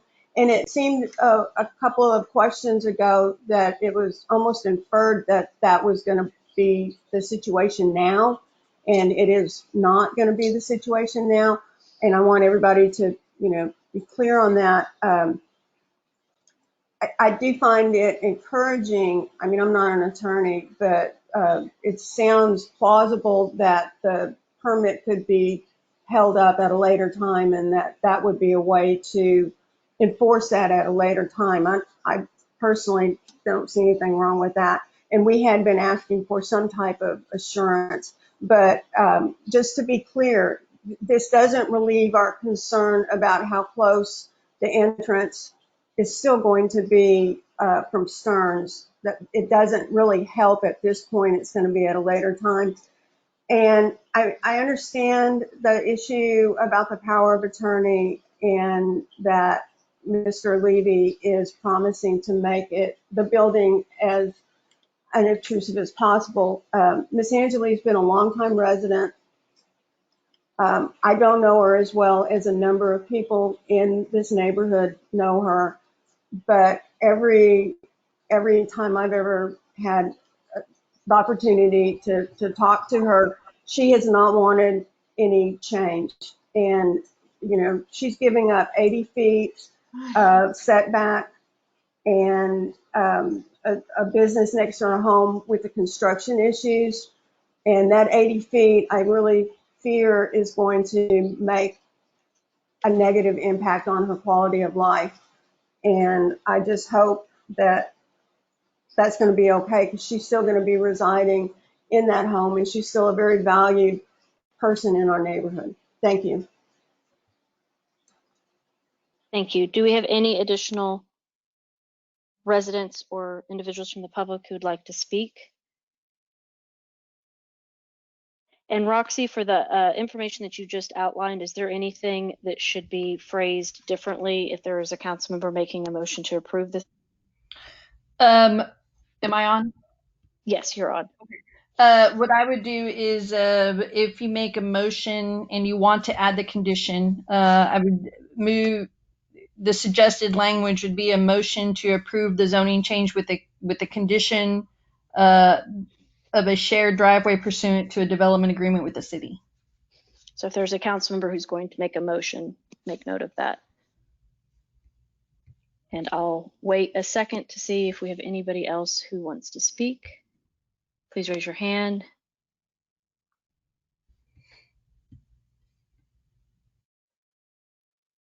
Okay, and with that, we will close the hearing at 7:32 p.m. That now brings us to item number 12, consider approval of a request for a zoning change at 4812 US Highway 290 West from single family residential to neighborhood commercial with council deliberation and action. Councilmember Rosengarten.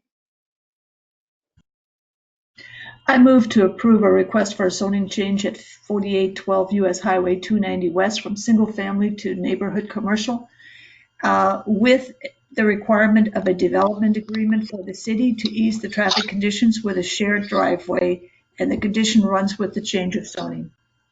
Thank you. We have a motion. Do we have a second? Councilmember Reitz, are you our second? I will second. Council members, please, if you please, I'm going to lower everybody's hand. And so we now have a motion and a second. Council members, if there's anybody who has additional questions, if you would please raise your hand. Councilmember Gonzalez. I want to make sure that Terry, thank you. Am I audible? You are. Yes. Right. I want to make sure that Terry Cowan's concerns, which are in the OpenGov, are included in this. And I think there were two things that he said the residents really wanted in the restrictive covenant, and I'm kind of surprised people didn't speak to that tonight. Let me pull that back up. I'm sorry, I thought that someone was going to speak to that. Can somebody pull that up from the OpenGov on Terry's comments? There were two things that the residents were really asking to have. I believe it was the driveway, obviously, but the other was the heritage trees being preserved. That was what it was.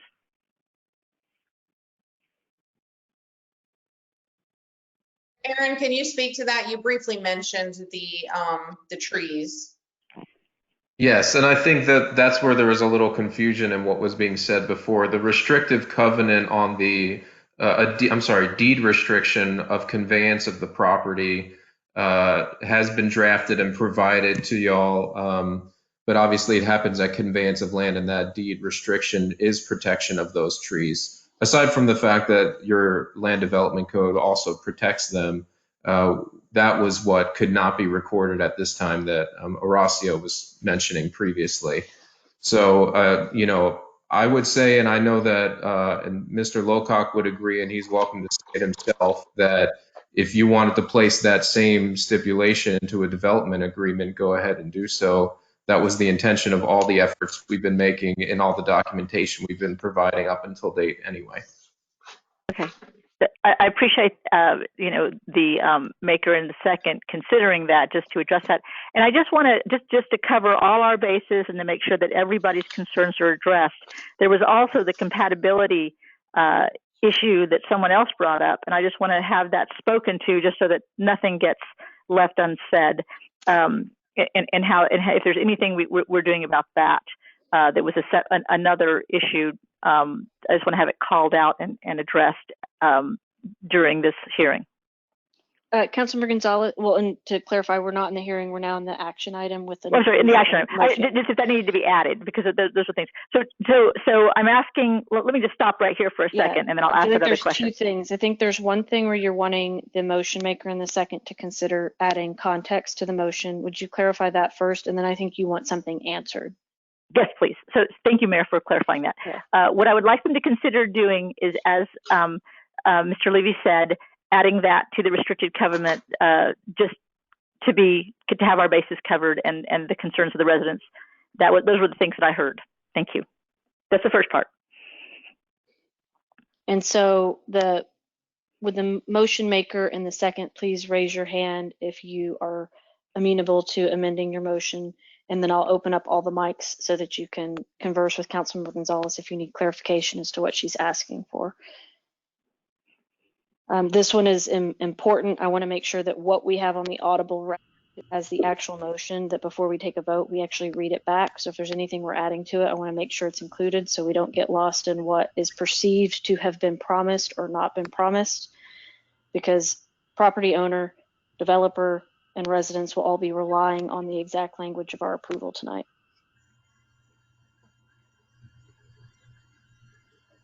Okay, Councilmember Gonzalez, Councilmember Reitz, do you agree to add additional language? Is the additional language to protect the trees? Is that, yes? Am I understanding that correctly? Yes, I would agree to add that. Okay, and so at some point, staff, I'm going to ask one of you to very clearly read back the motion before I call for the vote. And at that point, I'll be looking for Councilmember Gonzalez, Reitz, and Rosengarten to agree that that is the motion that they intend to be voted on. Councilmember Rosengarten, are you open to adding that language as well? Yes, I am. Okay, and with that, council members, if there's anybody who has questions, again, keep your hand up. If you don't have questions, please lower your hand, because I have a bunch of hands that are popping up and down. So Councilmember Ellett, and looks like Councilmember Ellett put his hand down right as I said that. Councilmember Gonzalez, did you have an additional question that you wanted to ask?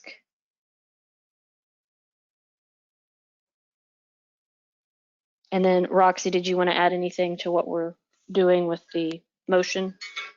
Yes. Am I unmuted? Yes. Yes. I just wanted to note that because we're adding a condition to the recommendation of the Zoning Commission for the approval of the amendment, the action just requires a majority vote of the city council members present. A majority or a supermajority, since we're A changing? majority. Okay. It's on the Land Development Code 2.305 H2C, and they're adding a condition to the recommendation of the Zoning Commission. The Zoning Commission had voted to recommend just the approval, and you're adding that condition. It says this action requires a majority vote of the city council members present. Okay, Councilmember Gonzalez, do you have anything you want to add before we call for a vote?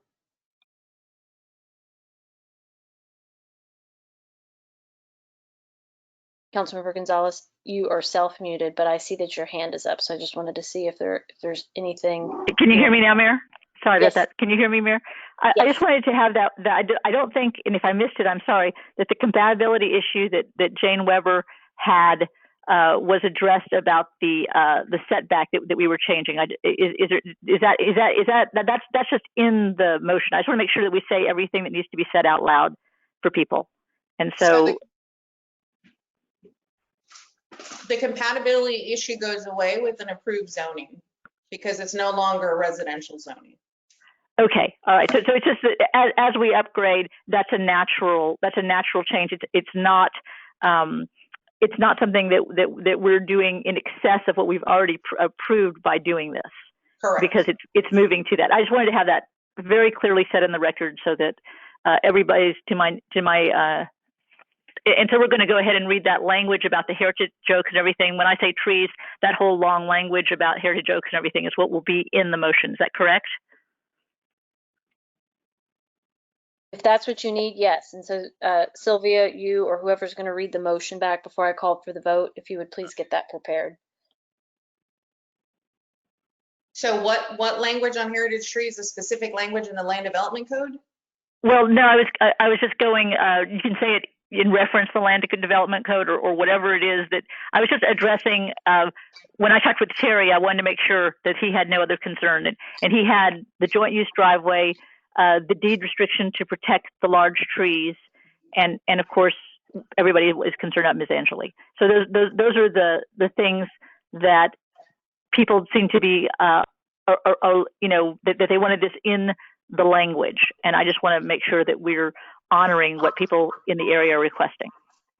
Mayor, Mr. Lowcock is on and he'd like to speak, but he can't raise his hand. So Looking for him right now. I unmute you, Mr. Lowcock. You are self-muted.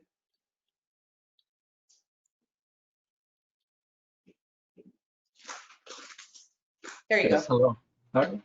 Thank you. Just wanted to address those issues, if I may, very shortly, and thank you everyone for allowing me. One, Aaron and I have worked very hard on the joint use once the property changes, and we have done everything, and looked at different things and different issues. He's worked with me, I've worked with him, and going back and forth. Originally, I'm the one that brought up the heritage tree in the front, saying I wanted that if the property ever sold to be protected. So I started that whole conversation. So I'm not about to back off on that ever.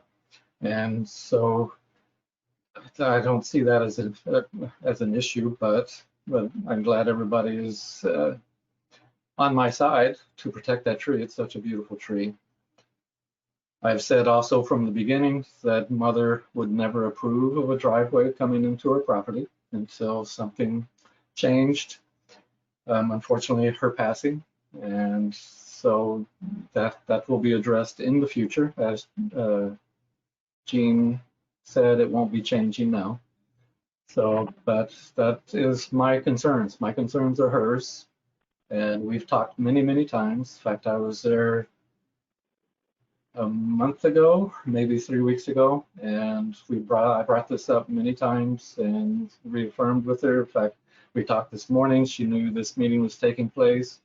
We reconfirmed her concerns, which are being addressed. So I think everything that's being looked at is going straight forward as we've requested, as she's requested, and I truly believe she would approve of everything that's being said tonight. Thank you. Thank you. And with that, Sylvia, can you please read back the motion so that I can have the motion maker and the second confirm that it is clean and accurate? Matt's about to read it back. Motion to approve the zoning change at 4812 US Highway 290 from single family residential to neighborhood commercial with the condition of a shared driveway with 4800 US Highway 290 pursuant to a development agreement with the city, and an additional condition to preserve heritage trees on the property.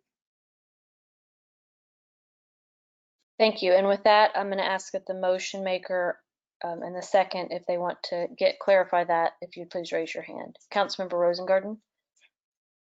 Do you also need to add condition runs with the change of zoning? That is a question for Matt. or Roxy. Roxy mentioned that needed to be added, but I didn't hear Matt state that at all. I would add that language as a safeguard. It doesn't hurt. Oh, okay. Okay, and so Matt, I'm going to give you a second to either write or type, whatever you're doing to keep track of it. And once you get reset, if you would read it back in its entirety again. Okay, so where does that go in the motion? Because it is a zoning, this is the zoning change, correct? So this is more of conditions for development or when it changes property owners? The conditions for the change of the zoning. Okay. So it's with the condition for change. Okay, so motion to.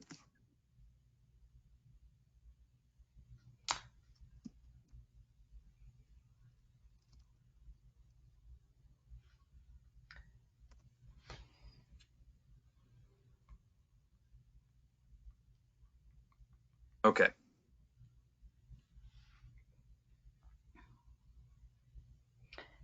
Matt, can you read it back from start And to one question before Matt reads it back. This is Roxy. I heard heritage trees. I was under the impression that there was one that was being protected. There's 3. Okay, I just wanted to make that clear. That wasn't clear to me. Okay, so motion to approve the zoning change at 4812 US Highway 290 from single family residential to neighborhood commercial with the condition for a zoning change of a shared driveway with 4800 US Highway 290 pursuant to a development agreement with the city and an additional condition with zoning change to preserve heritage trees on the property. Excellent. Thank you. Same question before I call. I'm going to just let council members if they have any other questions. Councilmember Gonzalez? I just have one. I think it's great. I just want to make one legal question. Is there a difference between heritage and legacy? That's all I just so we don't get in trouble. Does it matter? Because people have been using both languages, and I just want to know which is the accurate one.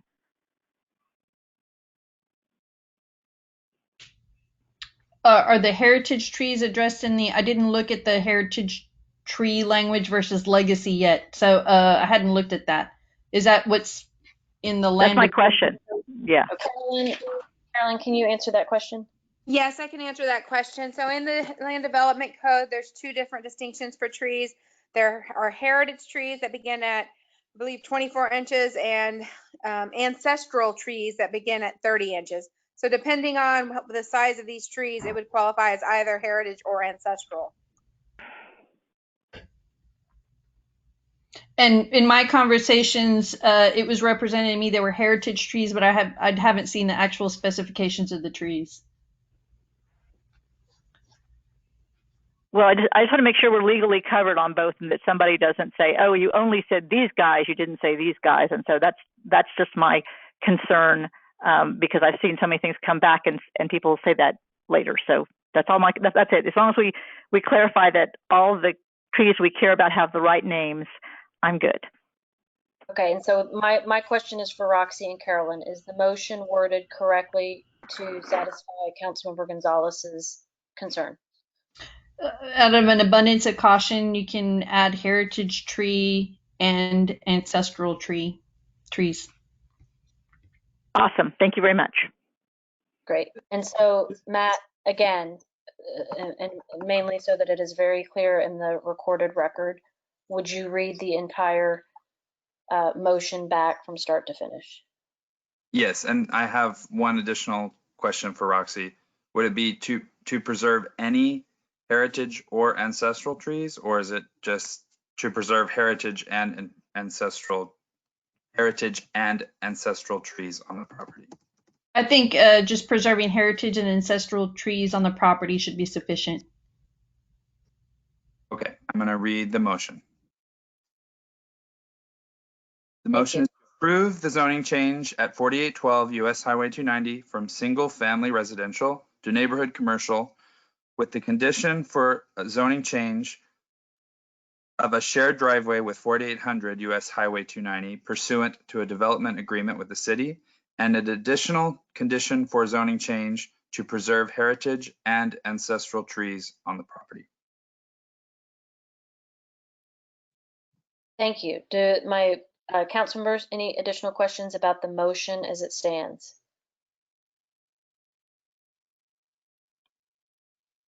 Councilmember Rosengarten?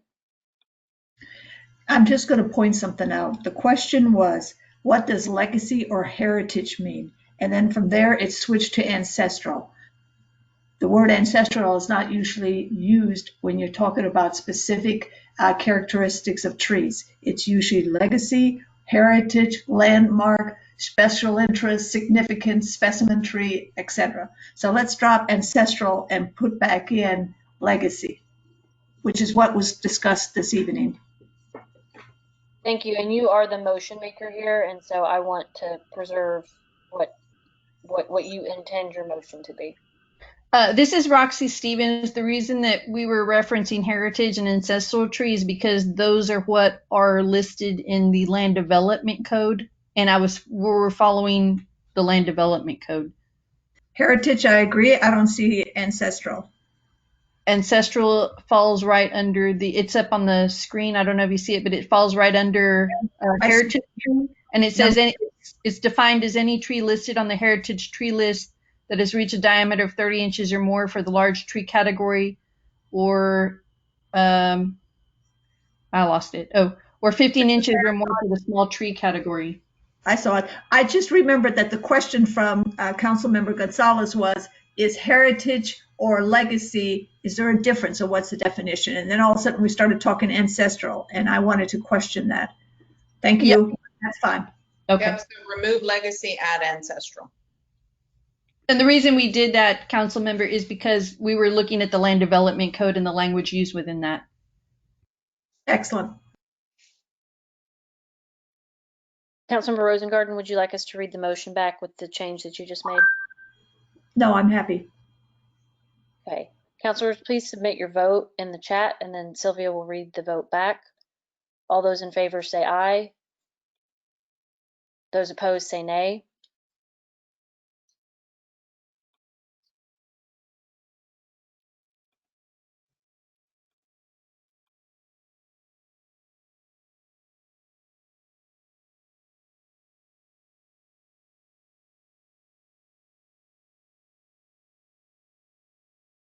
Okay, Councilmember Gonzalez, aye. Councilmember Medicus, yes. Councilmember Rosengarten, aye. Councilmember Reeds, yes. Councilmember Elliott, aye.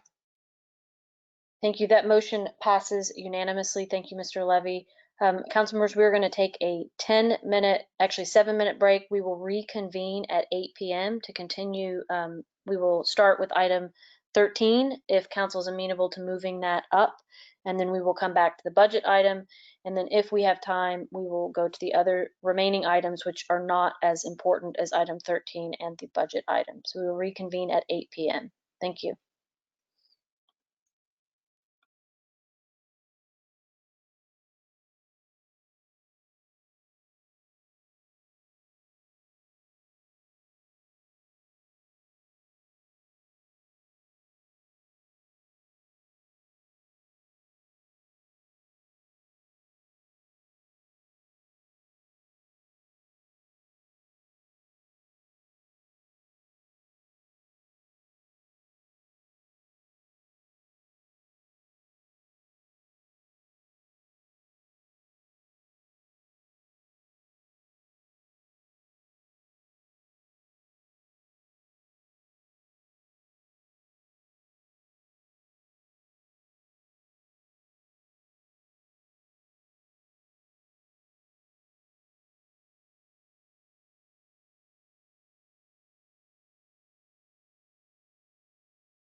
Sylvia, do we have all of our council members in the room?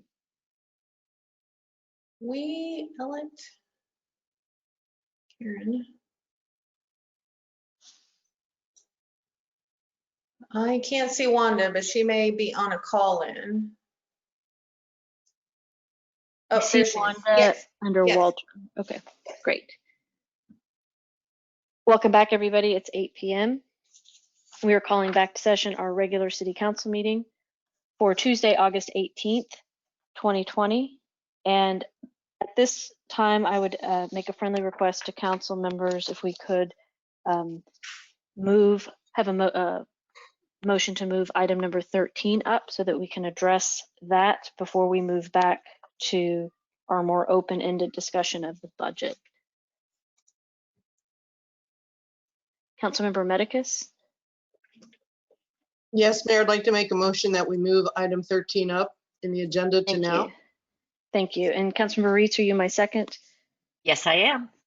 Thank you. All those in favor of that, please cast your vote. Sylvia, if you'd confirm the vote for that, and then we'll start on item 13. Okay, Councilmember Reitz, yes. Councilmember Rosengarten, aye. Councilmember Gonzalez, aye. Councilmember Medicus, yes. Councilmember Ellett, aye. Great, thank you. Okay, and so I will start with a sort of an intro to try to hopefully set the tone for this. So part of this agenda item is to outline the summary of the street traffic and safety survey that we put out for residents. And that was a survey that I put out, and it was in part because this request came in, and I'm going to say that it came from Richard Hayes because he's been the leader of the residents who's been most directly and consistently communicating with me via email. So this survey was not meant to slow down or impede his ability to communicate along with his other neighbors, or to slow down the action that we'll potentially take this evening. So first thing I'd like to set up front on the tone of this is if there's a council member who wants to make a very clear motion to put something on the table to solve an issue for Lone Oak, great, that this is the correct agenda item for that to happen.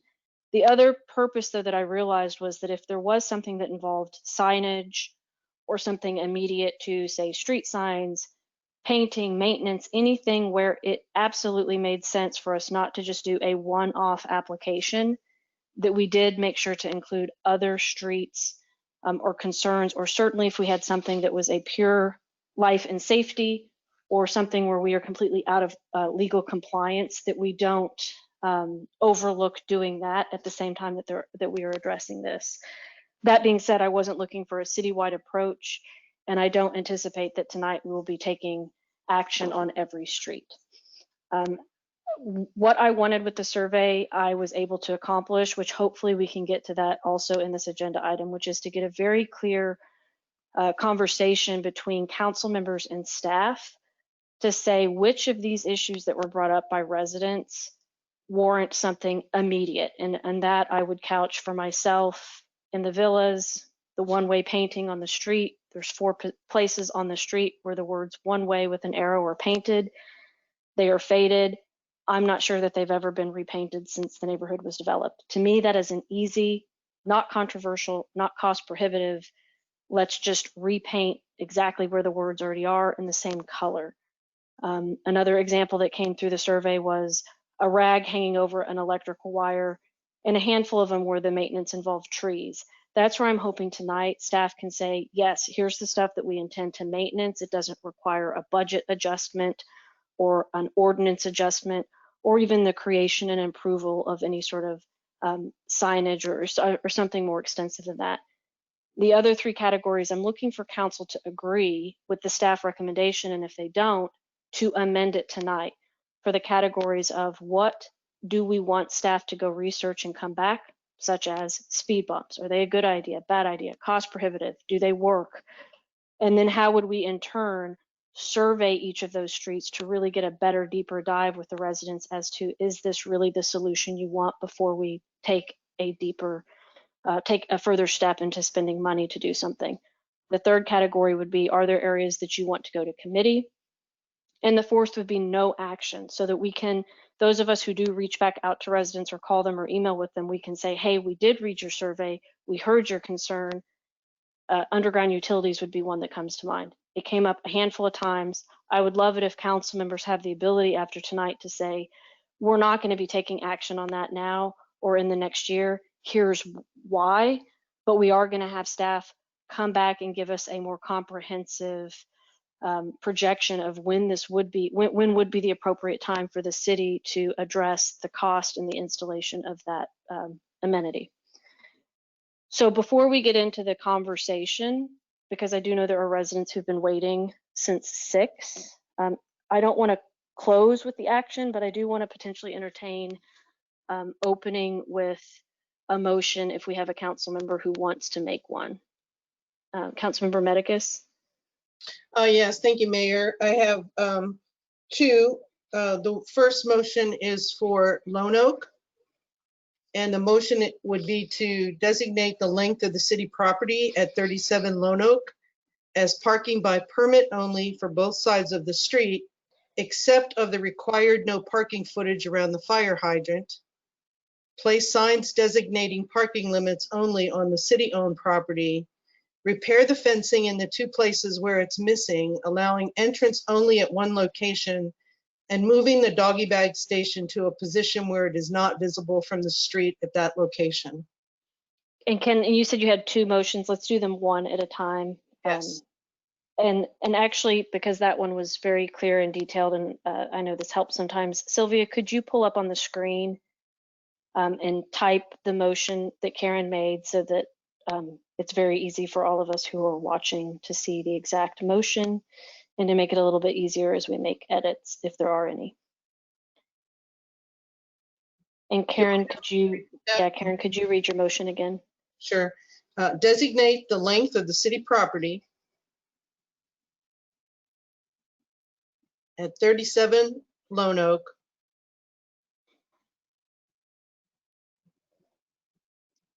as parking by permit only for both sides of the street, except of the required no parking footage around the fire hydrant, period. Then place signs designating parking limits only on the city-owned property.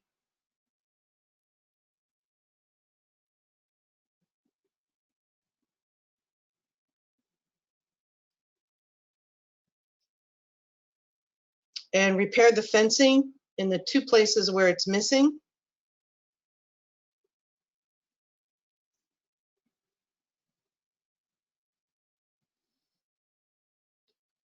Allowing only one location.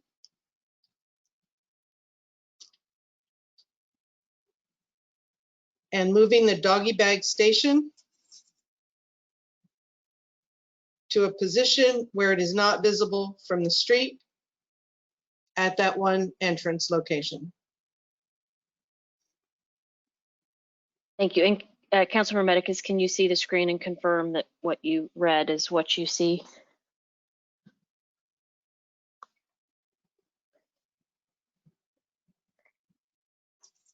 Thank you. I can see it better now. Sorry, that was, and I think this will help in that way. Okay, perfect.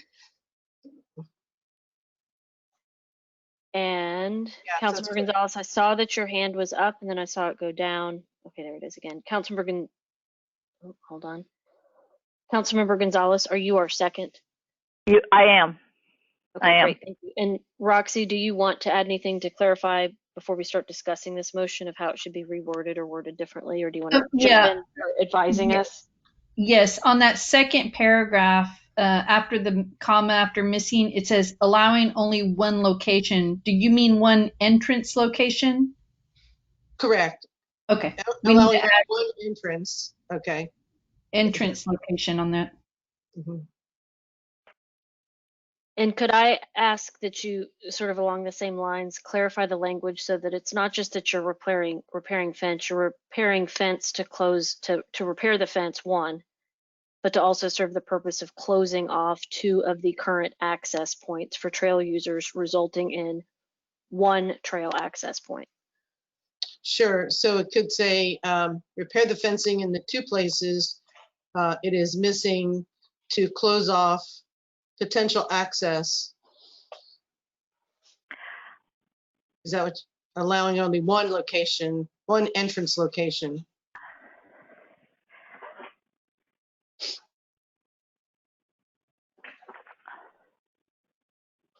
Does that do it?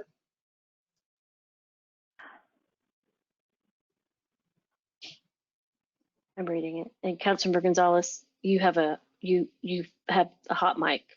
I have a question, Mayor. One of my concerns in this slight shift towards language is that in our history and in our condition here, we said that we do not have a trailhead there, and I don't want anything that we're saying in this to say that we have a trailhead there. We may have an access, but I think that that's different than a trailhead. I mean, you know, because there's lots of places in the city that you can get on the trail that are not quote unquote access points. And so I don't want to do anything. I want to make sure there's not a trailhead put in our language.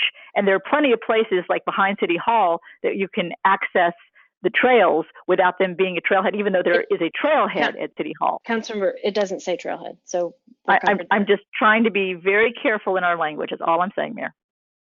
So you're not suggesting a change because it currently does not say anything about it. It just says access.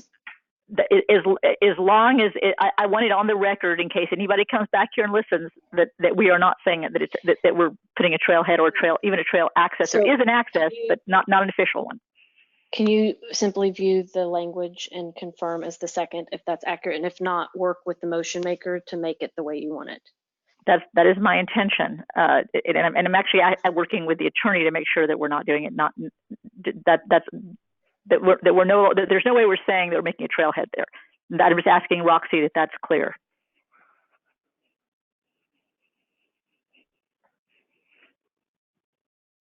I think when you listen to the intent and the deliberation, that has already been made clear by your statement. That was my hope. Thank you, Roxy. Okay, so we have a clean motion on the table and a second. Roxy, now that you can see the exact language of what we're proposing to do this evening, do you have any legal advice for us?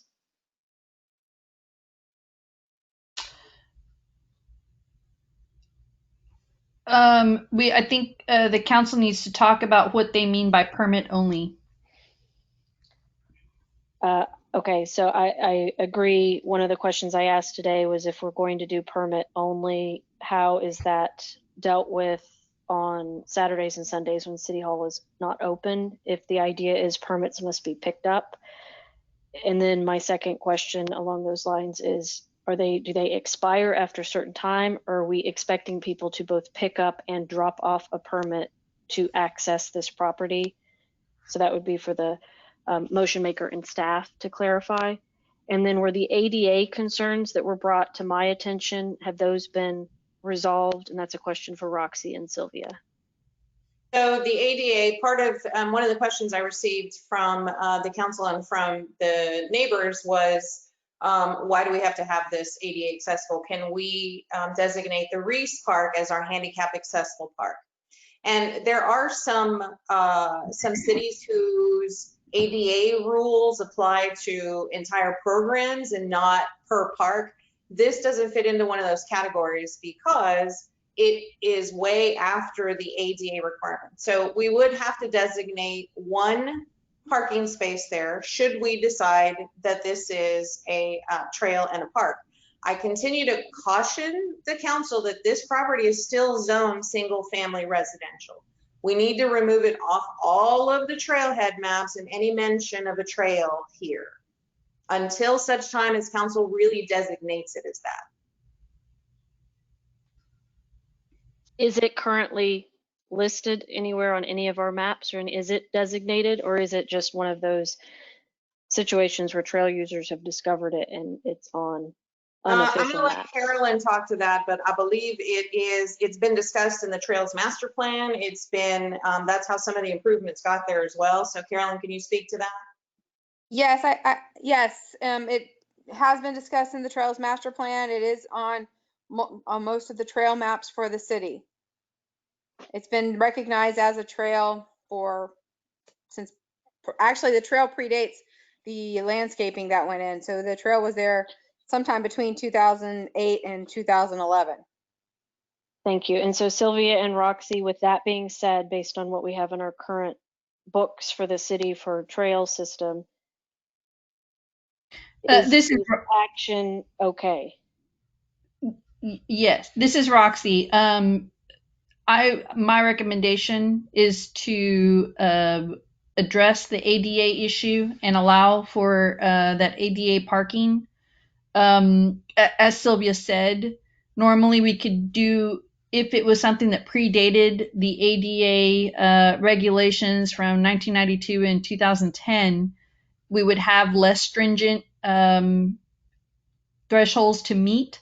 But because this would be considered possibly, it's not necessarily new construction, but we're adding regulation to the actual parking. I would recommend that we do at least that one ADA parking space, and adhere to that, and that would send us on the right path for ADA compliance. Councilmember Medicus. So Roxy, that brings up a couple questions for me. The trail is not handicap accessible. And to have a handicap accessible parking space there, it was my understanding that if we show that we have several handicap accessible points to the trails or their park, that would be sufficient, because all of our trails are not handicap accessible. Yes. So the deal is that if you have an existing property, an existing facility, or an existing program, and in this case, there's not been anything other than that trail. I don't believe. I know that there's been some landscaping, but I don't know that there's been actual construction on it. If you can look at it from a program. You can look at it like on a bird's eye view as a program. But once we start doing changes to like adding a permit, I would write, the ADA says that once you start doing like constructing parking lots, et cetera, you need to, those facilities then need to become ADA compliant with whatever changes that you're making. And here in the permit, because we're permitting parking or kind of regulating parking in a way, we should take into account ADA requirements for that.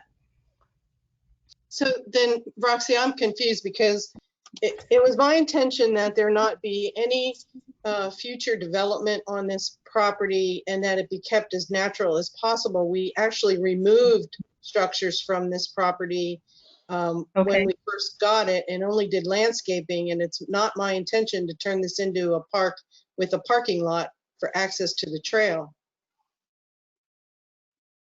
Right, I understand that, and I'm not saying that with regard to looking at ADA, when we're talking about the parking, we should take into consideration the ADA compliance issues. And if we're regulating parking and doing it by permit, we should address the ADA compliance with regard to parking to access this public place. Now, once you go into the actual property and it's a natural trail, there's no new construction on it. We haven't changed it. So we're not required at that point to do anything to be in compliance with ADA, because we're not adding to it. There's not new construction on it. But here with the regulating parking, we want to make sure that that we address ADA, and you want to be in a position where we're coming into compliance rather than waiting for somebody to complain and say, hey, maybe you should come into compliance on the parking. So Roxy, if I'm hearing you right, what you're saying is within the permitted parking spots, one of those permitted parking spots has to be ADA accessible. Yes. Okay, not the Which trail then means system. We're the not trail. talking about the trail, because the trail itself or the property itself, because there's no changes being done there, but we're starting to regulate the parking in order to access that trail. And because we're regulating it by permit, we need to make sure that we address ADA compliance. Councilmember Medicus, do you have another question on this before we move to the other questions? No, let's hear the other questions. Okay. My follow-up question to that would be, does that now mean that we need to put up a handicap sign? And that would be another one of my questions. And Sylvie, if you could also maybe track the questions that we're asking so that we make sure that we answer them before we take action. One is, how does the permit process work? How does it work on the weekends? Are we expecting permit requesters to both pick up and drop off, or is it a pickup with an expiration after a certain time or something else?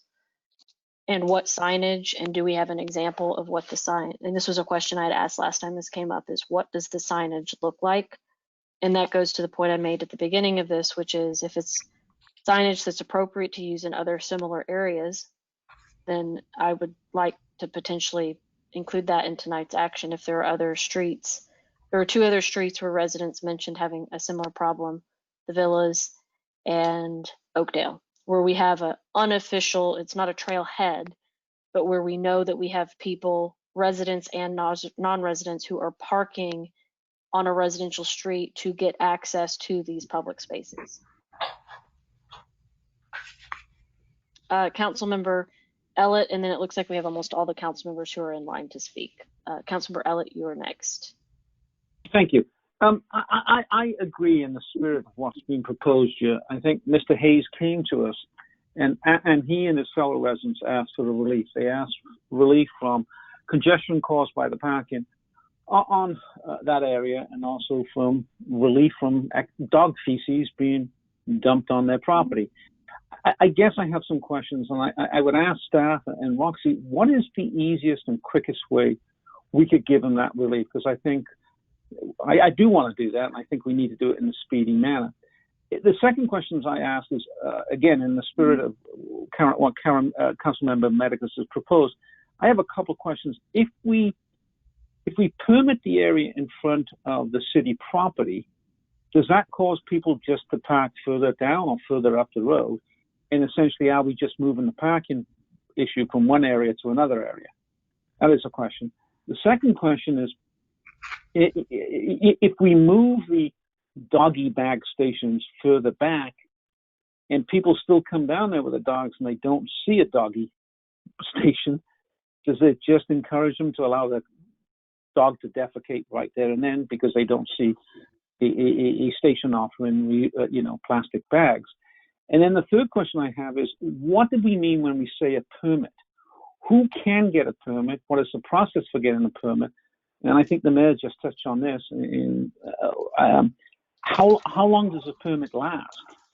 Those are the questions. I'm very interested in giving the residents down there relief in a quickly and efficiently process as possible. I think there are other areas that will face the same thing. I live on Oakdale. The traffic is increasing. The number of people parking on the side of the road is increasing. We have one thing going for us. Oakdale tends to be a wider road, so it's not as pronounced.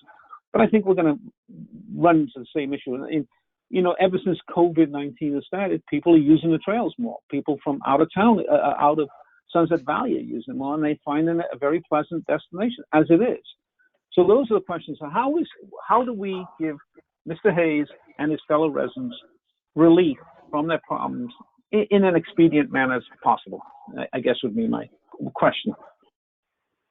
Thank you. And so that's the motion that we have on the table. That being said, we need to do it right, and we need to make sure that whatever we vote on tonight makes sense to staff. And then certainly if we're creating, unlike permitting private parking, private residential parking in front of residences, which is what we've done on Reese and Pillow, this is unique because we're permitting to keep non-residents from parking in front of this lot. Sylvia, can you pull up the picture of the lot? Because I would like for either you or the chief to also just show us how many cars, the space that we're talking about would eliminate what parking issue. I'm going to pull up a better aerial.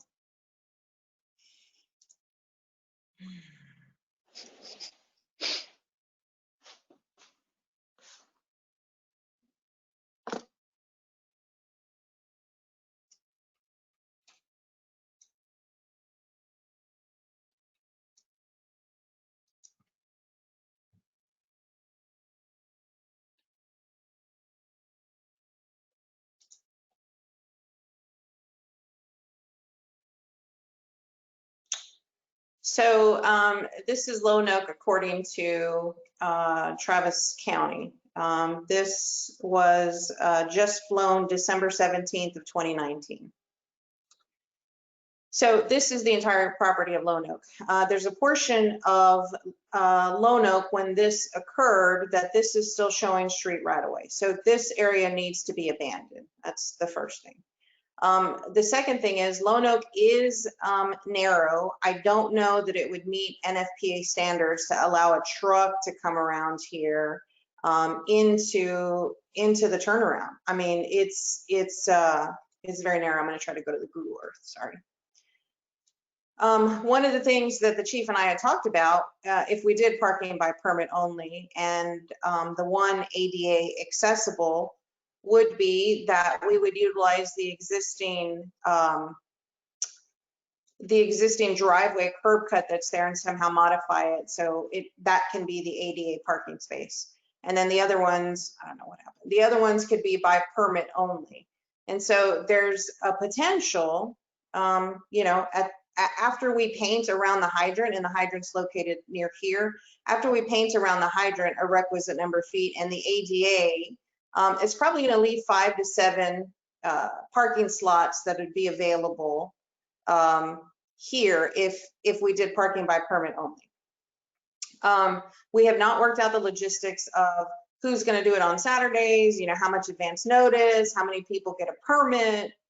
We haven't worked out any of those logistics, but I did want to give the residents some relief. Now, I heard the complaint that, well, folks can't, you know, folks have to park on the street. A lot of these lots are very deep. I understand, you know, we've got impervious cover limitations, but you can see from a lot of the aerials, folks are driving on their properties anyway. And then the other issue is, again, what are we going to do about the zoning and the intended use for 37 Lone Oak? So to your question, 5 to 7 cars could fit there at the end of addressing ADA parking and the fire hydrant parking. So this is where I just want to make sure it's fully baked before we take action on it. So again, especially with Lone Oak, the history is there's a perception of things being promised by council. I don't want to extend that tonight. I want every council member to understand what exactly are we approving. And if there's a portion of that where we're approving something, but it needs to come back to council for final approval, then okay, so be it. So are these parking spaces going to be designated? And if not, I'm still curious, what is the signage that we're putting up that even designates that this is a permit only area, especially if there's an ADA designation also? And so if you'll add that to the questions that you guys are answering tonight, and then Councilmember Reitz, you're the next one on my list with your hand up, and I'm just going to go down the list. Yes, thank you, Mayor. I have a couple of concerns. One is what was already mentioned about the permit process. Who gets a permit? Do you just have to go to City Hall and you get a permit? How are the number of permits per day controlled?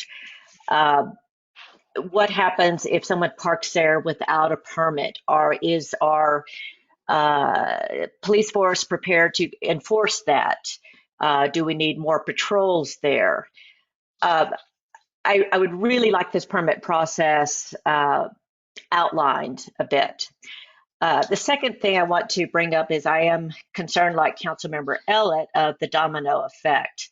I do believe that people will just park, if they really want to park there, they'll park a little further down.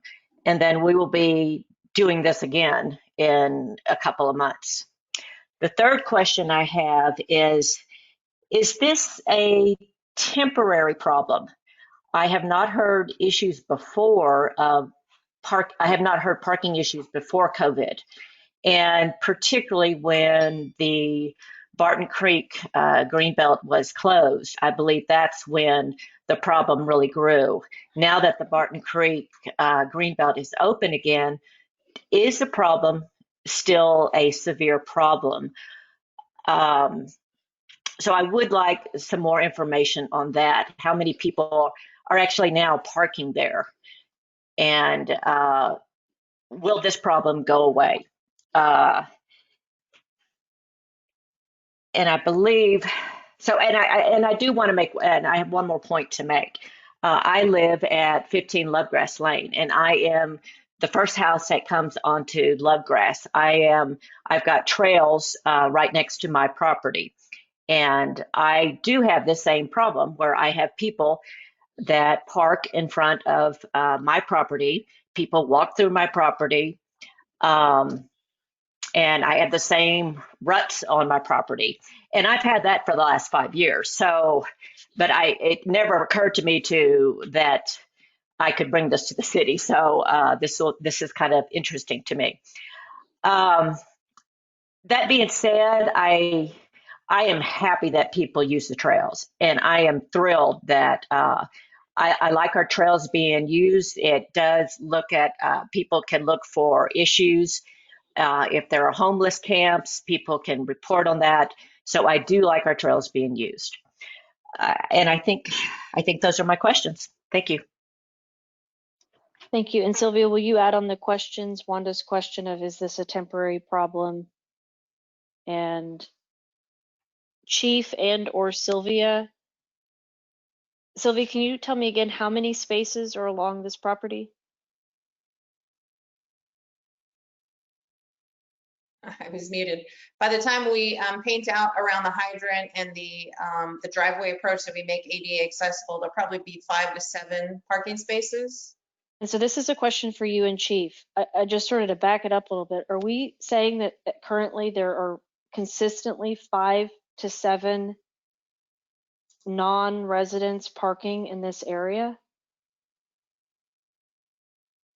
That would be a question for the residents. Chief, I know, has done some. Chief? No, I haven't seen more than 2 or 3. On some weekends, I've seen 3 vehicles parked And so there. Sylvia, my question to add to the list is this an issue of volume and excessive parking? Or is this an issue of residents just not wanting to limit the public from accessing it at all? So it's an intent question. Is the motive for the intent? Are we trying to restrict it because there are just too many cars parking and residents don't have anywhere to park? Or is it we don't like the public coming back here and using this space? And that would maybe be a question for the residents who are here tonight to help us understand. Councilmember Rosengarten. Yes, a couple of things. First off, and please, everybody who's listening, listen all the way through. Trailhead. When we say this is not a trailhead, well, if you look up the definition of trailhead, it says the point at which a trail begins. So if this is where people can access the trail, it's called a trailhead. It's not a park. So if it's not a park, why does it have to be, don't answer, why does it have to be ADA? Another thought, could we close off all access points and do a code entry on a gate for citizens only? And a fourth point, Pillow Road has wanted to have access to the trails for years. Now Pillow knows what will come if they do get access. So go ahead now and answer the questions. Sylvia, can you add those questions to the list, please? The one that Rudy just brought up, can you add those to the written list so that we all see them? And Rudy, that last question is, thank you. That one I absolutely wanted to know is there a way that the residents, since it is single family residential, can we just get rid of the public access and only give the residents who want to use it a keypad or some sort of private access? And then Rudy, or sorry, Councilman Rosengarten, would you look and see, did Sylvia capture all your questions? I'm going to go back over them. This is not a park, so why ADA? ADA doesn't just apply to parks, it applies to all public facilities. And Sylvia and Roxy, part of what I was understanding in the way Roxy described it, which is new for me, is that part of what we're looking at are it's the evidence. It's not the designation of it being a park or trailhead. It's that it's in our public trail system, and that we're now regulating how the public and others have access to it. It's when you start regulating stuff, that's what makes it something that triggers the potential need to have the ADA. That's what I understood. Okay.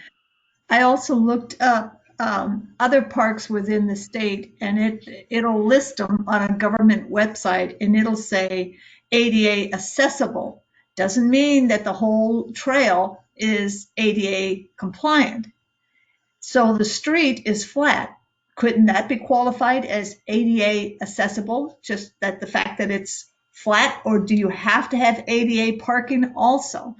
And continuing with that, I still like the idea of everybody parking up at City Hall or Tony Berger and walking. There's many trails that people have to park and walk a distance. Guess what? They're out for walking. They're out for getting exercises. So what's wrong with walking a distance?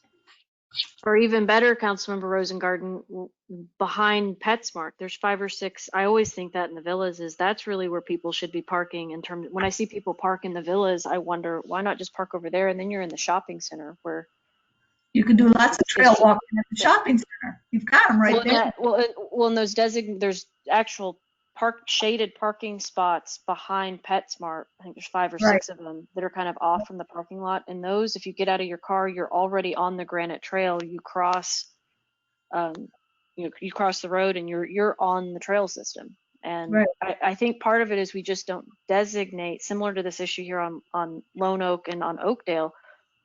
What signage can we put up as a city that better clarifies to the public? We do have start points. We do have trailheads, and we have the Violet Crown trailhead. So we have places where we would prefer for you to park and enter and exit, and it's not on our residential streets. How do we convey that in a friendly sign? Could we say residential street, no trail parking? So Roxy, here is there as we're getting tight into something that's more regulated, is there a way that we can maybe back up now and say, wait, is there an easier way to accomplish this that doesn't involve permitting and ADA stuff to the correct? Let's find a solution. What Rudy just said.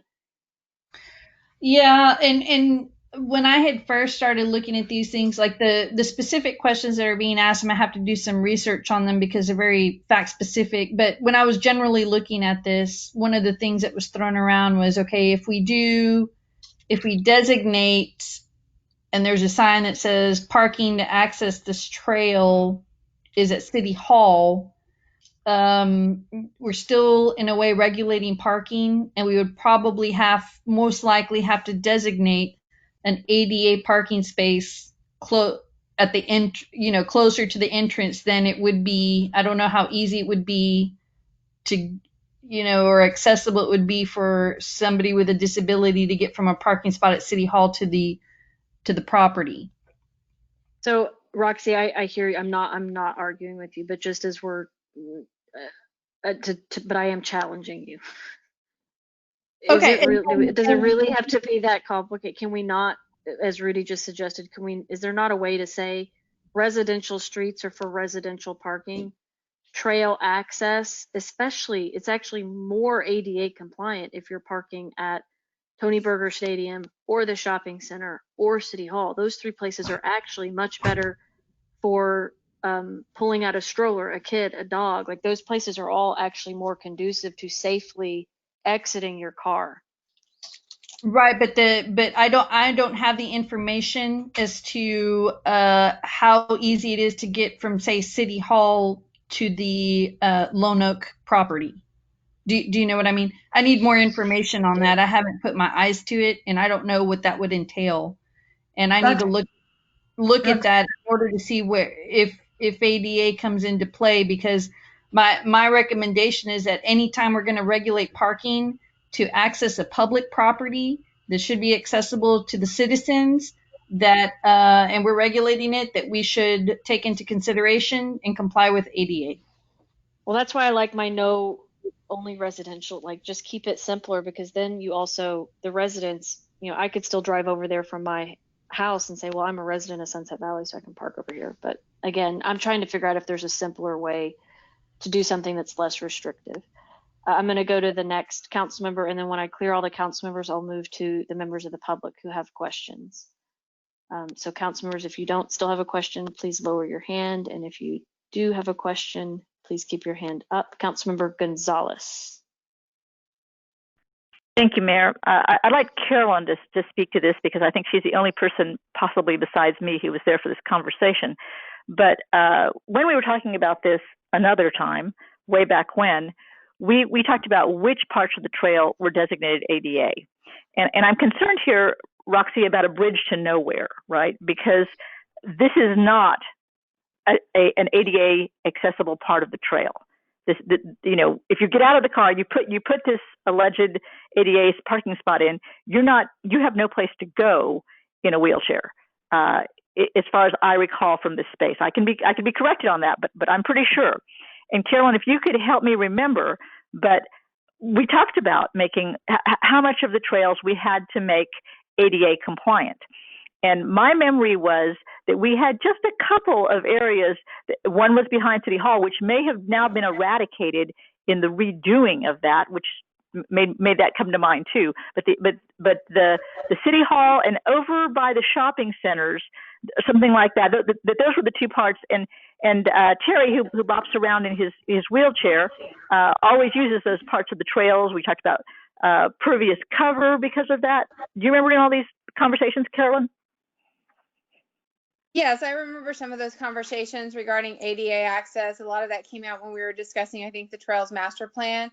I think, and that's true, only certain parts of the trail actually have what would be considered accessibility by trail standards. I think what Roxy is getting at has to do with the parking, and it's almost, what she's saying is separate from the trail. Yeah, the trails are not accessible. 37 Lone Oak is not an accessible trail at all. But yes, there are, the accessible trails would be behind City Hall, by the shopping center. Those are the areas that have more accessibility. Okay, so that's why I'm concerned about putting in an ADA parking place when there's no place to go ADA at that spot. Councilmember Gonzalez, when I'm looking at it from the legal perspective. And when I'm looking at the law says that any new thing that you do to a facility has to be ADA compliant. And what we're talking about is not doing anything to the actual trails or the trailhead or anything like that. There's no new construction on that, so we don't have to do anything there. But when we start regulating parking, we have to take ADA consideration into that. And I'm looking at it totally from a legal perspective, and that's what the law says. Okay, I understand that, but if for some reason, as a simple thing, because Councilmember Rosengarten hit several of my points, let's just say that because we said that this wasn't going to be a trail access, we totally don't make it a trail access. Does that change it at all? Well, yes, then you have to close. I mean, you cannot discriminate against who you're going to allow access to this. Either you're going to allow access to all the public, or you're not.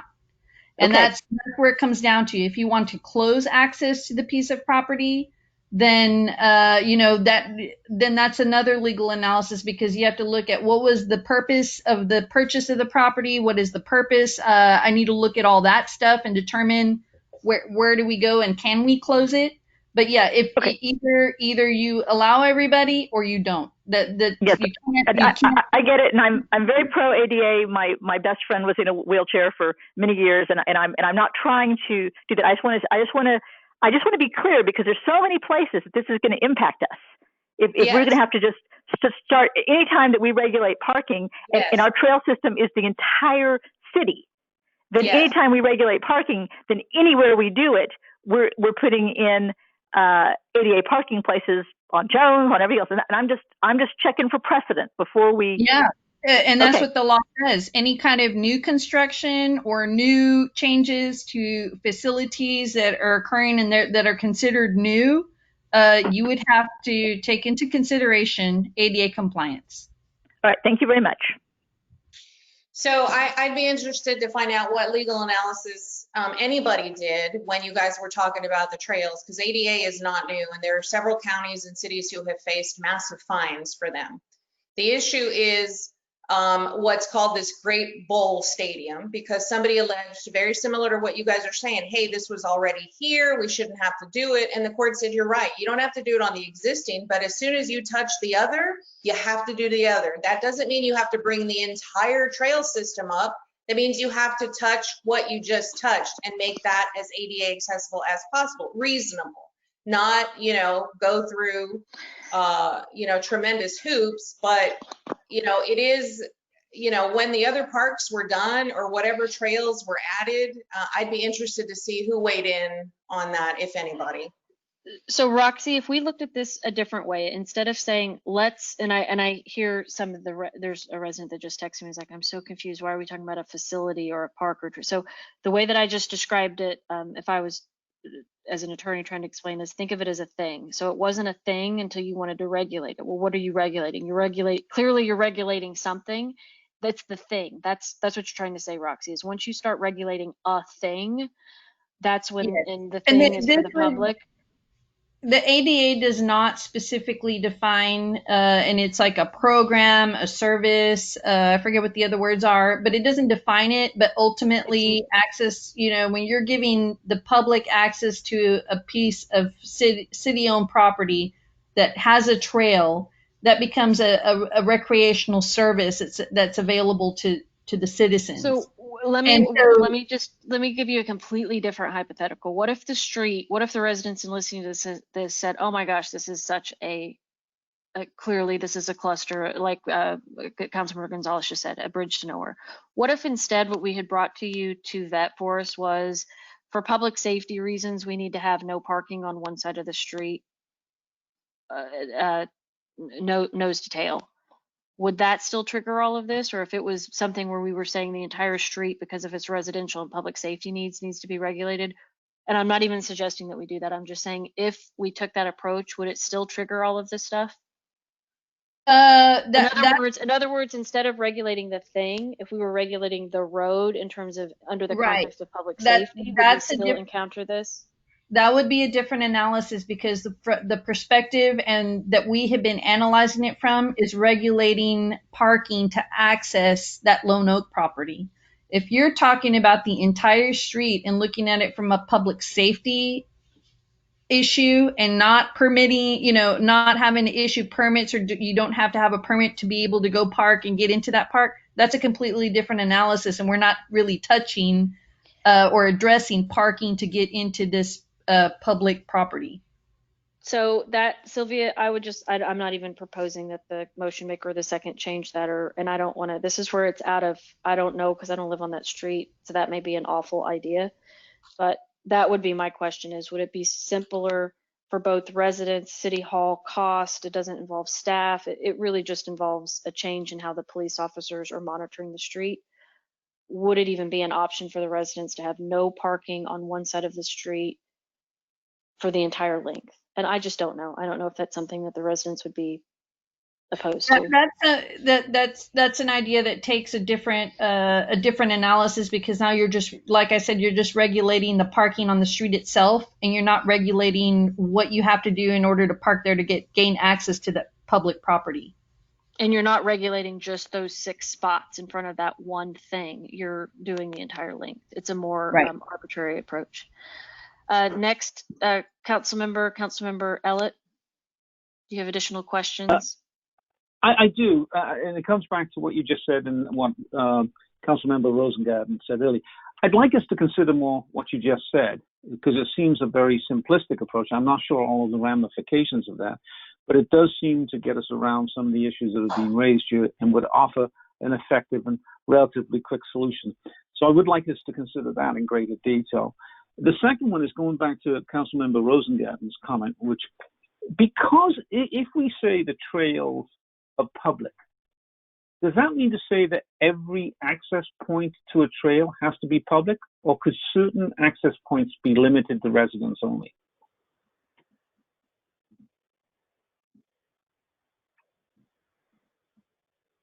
Roxy or Sylvia, does that Councilmember also matter on? Councilmember Elliott, that brings up a point I brought up earlier.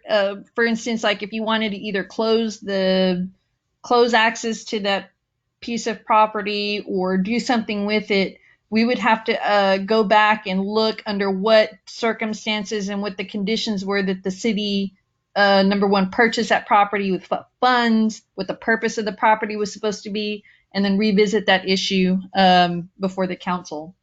And I don't have that information with me, right? Or I have not researched that particular part of this issue. Right. Just to make my point clear, then I'll shut up. I'm saying restrict the access from that particular point to residents only. Obviously, we would then have other access points which have better parking and more wider streets or whatever, that would be open to general members of the general public. That's the only thing I'm asking us to. Is that even a rational thought? Is what I'm saying. Thank you. Roxy, I believe when this question was posed in the past, our city attorney said you can't create. It's similar to gating the end of a dead-end residential street versus gating the end of Jones Road and ERW. You can't gate entry to the public street. You could, under certain conditions, gate the end of a dead-end residential street. And a trailhead is similar. It's a trailhead, trail space, park, public owned. Like, that's where it gets trickier, because you're not gating off a private property, you're gating off a city property. Right, and that's where I made the point earlier. You either allow legally, because you want to avoid any kind of discrimination complaints or ADA complaints or anything along those lines. You either give access to all, or you don't give access, or you just cut off all access. When you start giving access to only certain people for a public property, there are issues that lie within that. And I know that's come up even potentially on this property. I know it because when the city had proposed doing other types of amenities, whether it was a horse, hay, ideas that were proposed for this property, a horse, hay, storage facility, an education facility, a community facility, that was one of the things that was concerning to some residents was, well, if you build it, they will come, and you can't, and that's when the city attorney would say, you can't regulate who they are. You can't create something like that with public government money and then restrict people who don't live in your city from coming there because it's not a private club. That's correct. Councilmember Elliott, do you have other issues that you would have to address, and I don't recommend going down that road. Right, and this came up, there were suggestions at one point of having a pool in the city, and I can remember that being one of the things that was brought to the attention by the city attorney. Councilmember Elliott, do you have additional questions before I move to the next person?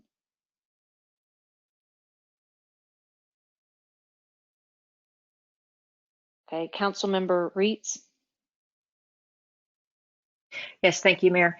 Back to the idea of parking on one side of the street. Could we do the parking on one side of the street just for the area of this lone oak at the end of this green space here, and not the entire street? Can it be just for these 4 homes? I think that goes to what Roxy was saying. It becomes more of you're now regulating the thing, or that's where I was saying, what if we took the approach instead of regulating the entire street? So it truly is it's a public safety regulation versus a regulation of the thing being the lone oak property.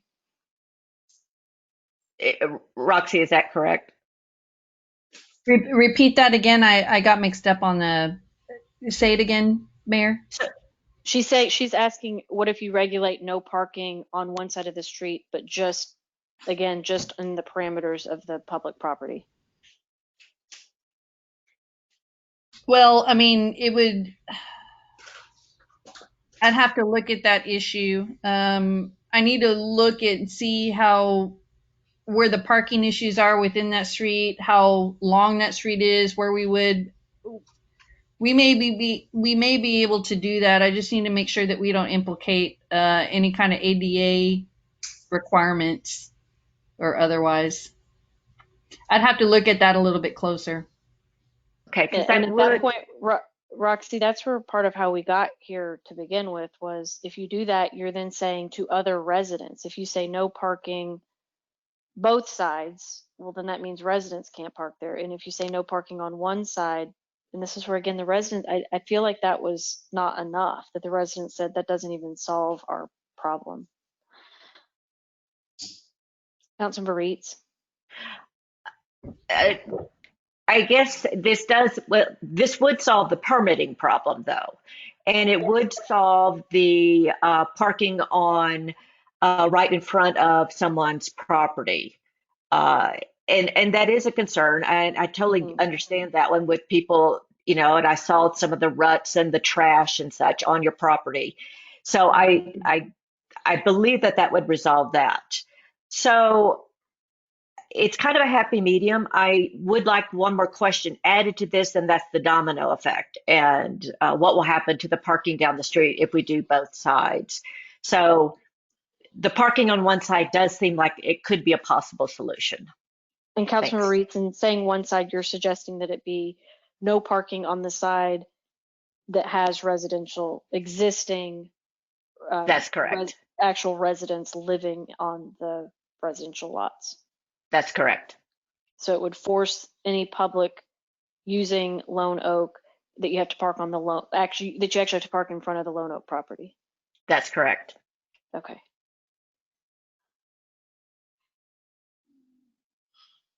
So I understand that motion is no parking on the residential side of the Lone Oak. So no parking in front of these residential homes.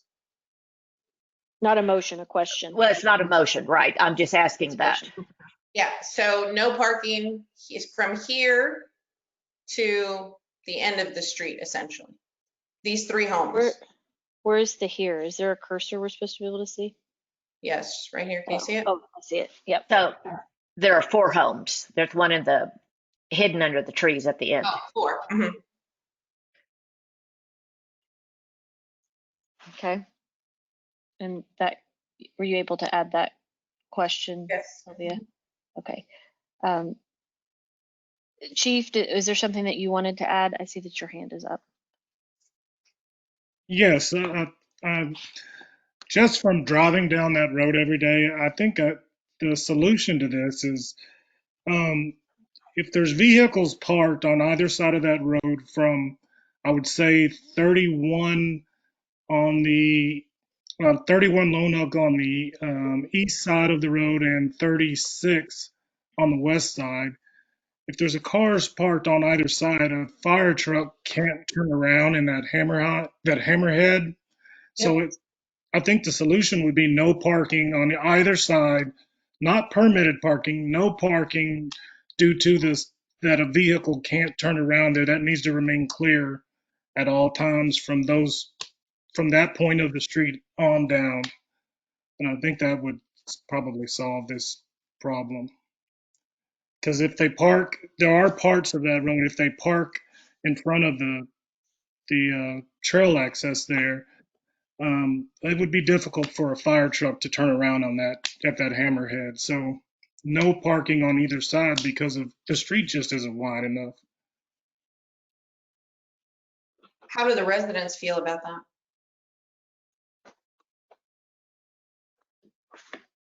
We would have to ask them, but if you're doing it from a public safety perspective, I think that would make the most sense, and that turnaround wouldn't be wide enough if people are parking at that end of the entrance. Councilmember Gonzalez, do you want to add something before I move to the I next do have speaker? one more Yeah. question, Mayor. Sorry to do this, but I do have Yeah, one no, more. Because I'm kind of the one who particularly started this line of thing when I went to the Austin ordinance, and we did this on Pillow. And so looking at it that way, if we ever got around to actually codifying the same criteria that we used for Pillow, where we used X number of residents, and this would at least make sense throughout the city, right? And this is the way that I talked to Richard Hayes and the residents that I talked to about that, is that we were using the same criteria, because we can't call it a block because our blocks are so long. And so in Pillow, we used the demarcation of the creek as the block, and we came up with the criteria or I used the criteria of whatever it was, 80% of the residents, whatever we used for the exact percentage that we used, that was parroting the Austin ordinance. And in that case, we're not talking about, and this has been true of other parks that I've seen in town, so I think Roxy just gets over this, that any time that there's a problem with parking, regardless, the residents have the ability to go to permit by a threshold of them asking. And then it becomes permit only. And so that's what I'm saying. That was my rationale in advising Richard. And so I wanted to say, especially if we had an ordinance on the books, would that cover us?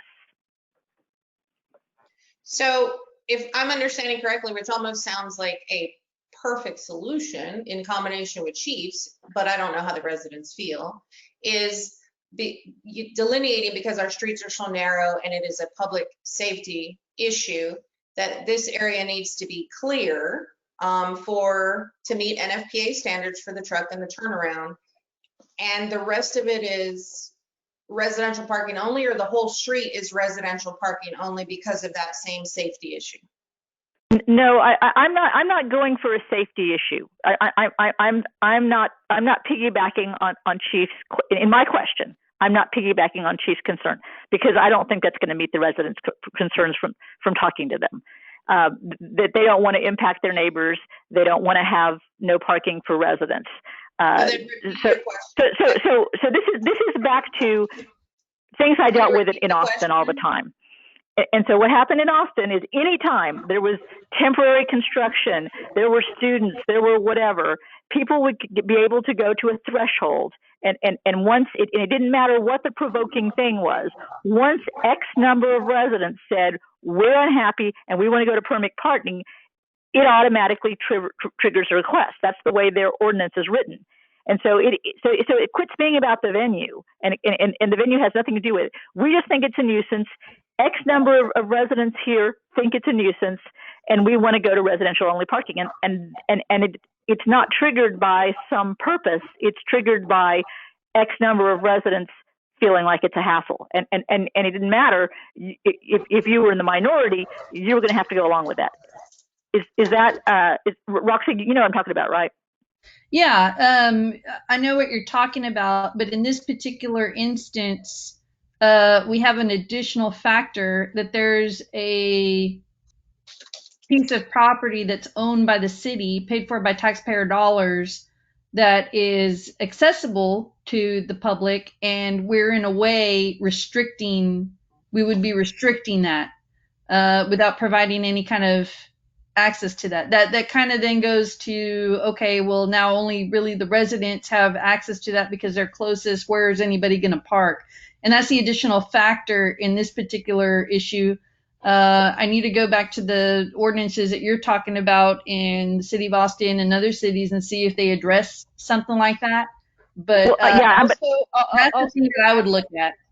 Okay, well, I'm just saying, in the university, the parks over there were still resident only. I'm thinking specifically north of UT, that there's a park there that there was no place to park, and the whole thing had been residents only. So that's not particular. A different animal than a municipality. No, there's an actual park there. There's an actual city park north of UT that's still residents only parking, and so that's what triggers my question. And so I'm happy to be quiet and leave that to just being a question. But I know I'm almost 90% positive, 95% positive that, because I would go there to park if I could have, that there's a park north of UT and that all of that is totally resident only parking north of UT. There's no public parking whatsoever there. Thank you. Okay. I'd be happy to explore that particular circumstance and see how they did that. Thank you. When I'm looking at it, I'm looking at it from a risk averse perspective. And I totally understand. I totally understand. In the law of the law. Mm-hmm. Thank you. And Roxy, when we did that on Pillow, one of my biggest concerns that night, because we were legislating on the spot and referencing City of Austin ordinances, and if we were to do that, for me, a first step would be, if there's a City of Austin ordinance that we think is a good fit to create the structure, we first need to create that ordinance and not necessarily say, oh, well, City of Austin does this, therefore we have to update our ordinances to fit that, correct? That's correct. There's we need to take into account, the different factors that we face and the different goals that the city has is established by the city council. And, we have to tailor it to fit within the ordinances and the land development code of the city of Sunset Valley, and then make sure it fits the purpose of the public property and also is in favor of public safety. Thank you. Councilmember Ellett? Councilmember Ellett, did you have additional questions? I did not. It must have been, my hand must have been up from previously. Thank you. And then Councilmember Gonzalez, I may have just not put your hand down, but in case, did you have something else you wanted to add before I move to the residents and public? And thank you, Mayor. I got everything. Okay. Thank you, Mayor. Okay. And council members, we do, just to kind of refresh, and for residents who are listening, we do have an actual motion that's on the table. We then have a bunch of questions. I'm going to kind of leave it to council members to decide where in that we want to either answer all the questions or, get direction from the motion maker in the second. And at this point, it's also 9:07 p.m. So I need a motion from a council member to extend the meeting. And Councilmember Gonzalez, you're the first person I could see. Could I get a motion from you to extend us to 10 p.m.? You have a motion, Mayor. Thank you. Do we have a second from Councilmember Medicus? Second. Thank you. And so this we'll take a vote to extend the meeting. It will allow us to extend up to 10 p.m., but not beyond. All those in favor say aye. Those opposed say nay. And then Sylvia, if you could read the vote once you have it. Okay, Councilmember Rosengarten, aye. Councilmember Reeds, yes. Councilmember Medicus, yes. Councilmember Gonzalez, aye. Councilmember Ellett, aye. Great, thank you. And then council members, as we continue through this to make the most of the rest of our 50 minutes that we have here, I am amenable to tabling item number 8. There's absolutely nothing about that that is required to be touched tonight. And then I would leave it up to Councilmember Ellett and Reeds if they think that item 16 needs to be touched on or if that can be tabled. I would like for us to spend at least 30 minutes, if possible, on the budget before we close tonight. And in terms of the rest of the street survey, since I'm the sponsor of tonight's item, what I would propose for everything else, including what I think are very serious issues in the villas, I'm willing to bring this item back at the next meeting to cover the remainder of the information and make it so that we can prioritize getting to some sort of closure just on the Lone Oak portion tonight. Charles Goyette, you have the floor. Good evening, everyone. I'm just wondering if this was the original plan. If you look at the agenda item, I wasn't expecting what I got. I mean, there was immediate motion on a very specific item. I can't help but to remember my ordeal. Well, I was part of the ordeal on Pillow Road. I live at 5 Pillow Road. It took us 3 years to get an actual parking ordinance in place, and a lot of effort, a lot of deliberation. And I'm curious why this item, first question I have is why this item wasn't a specific agenda item and an agenda item that was well thought through. I mean, was this supposed to have been a kind of a strategy session? And if that's the case, why did it open up with a very specific motion to pass a parking ordinance? So, you know, it's odd. I'm not seeing this type of strategy used in the past. And, you know, just, I got a whole pile of different questions on this. I mean, Councilmember Gonzalez made a point about relating Pillow Road and addressing it as if this particular circumstance was the same, and it's not. I mean, this involves a piece of public property. With regard to Pillow Road, it was all private residences. And it begs the question about this property. I mean, are we talking about a park? Are we talking about conservation land? I mean, it's zoned single-family residential. So what do we have here? And, you know, all this yap about ADA and yada, yada, yada. And it's like, you know, I mean, it's not well thought through. I mean, it's just not ready for prime time. I think some very specific language needs to be thought through and presented, and also given others in the city an opportunity to reflect on and make their own, you know, cite their own perspectives on the matter. I mean, I have a strategy. I have a solution. My solution would be to return this property back to what it is, a single-family residential property. Let the city sell it off and let somebody buy it and build on it and allow this piece of property to return to a residential space, and then everything goes away. We're back to a neighborhood. And all these problems just go away and the city gets a nice chunk of change out of the deal. Now, how about that as a solution? It sounds very restrictive, as was mentioned. I don't know. I'm not going to beat this up anymore. I think I wasn't expecting this. I think, you know, there's a lot of issues that potentially this survey brought out. I don't know why we had to dominate the evening on this one when clearly it wasn't ready. And I think it should have been in a much better state of preparation so people like me don't have to endure an hour's worth of chatter, you know, and I'm not sure what comes of it all. Thank you. Not trying to complain. Thank you. Good night. Thank you, Charles. Lucy Hairston.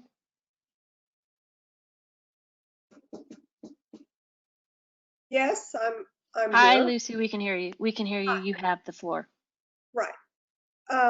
I am on Lone Oak, but I am not one of the 4 houses that are directly across.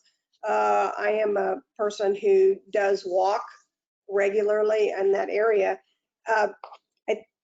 It's not the parking directly in front of people's houses as it is the extent that that area is used and the disruption, the noise, the trash, and there are 8 or 10 or 12 spaces where people could park along the side that abuts that open area.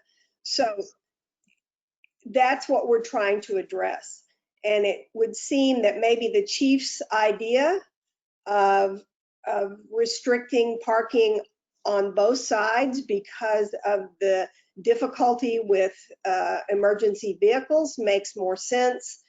The people who live there have long driveways and they do not park on the road in front of their houses except in extreme cases.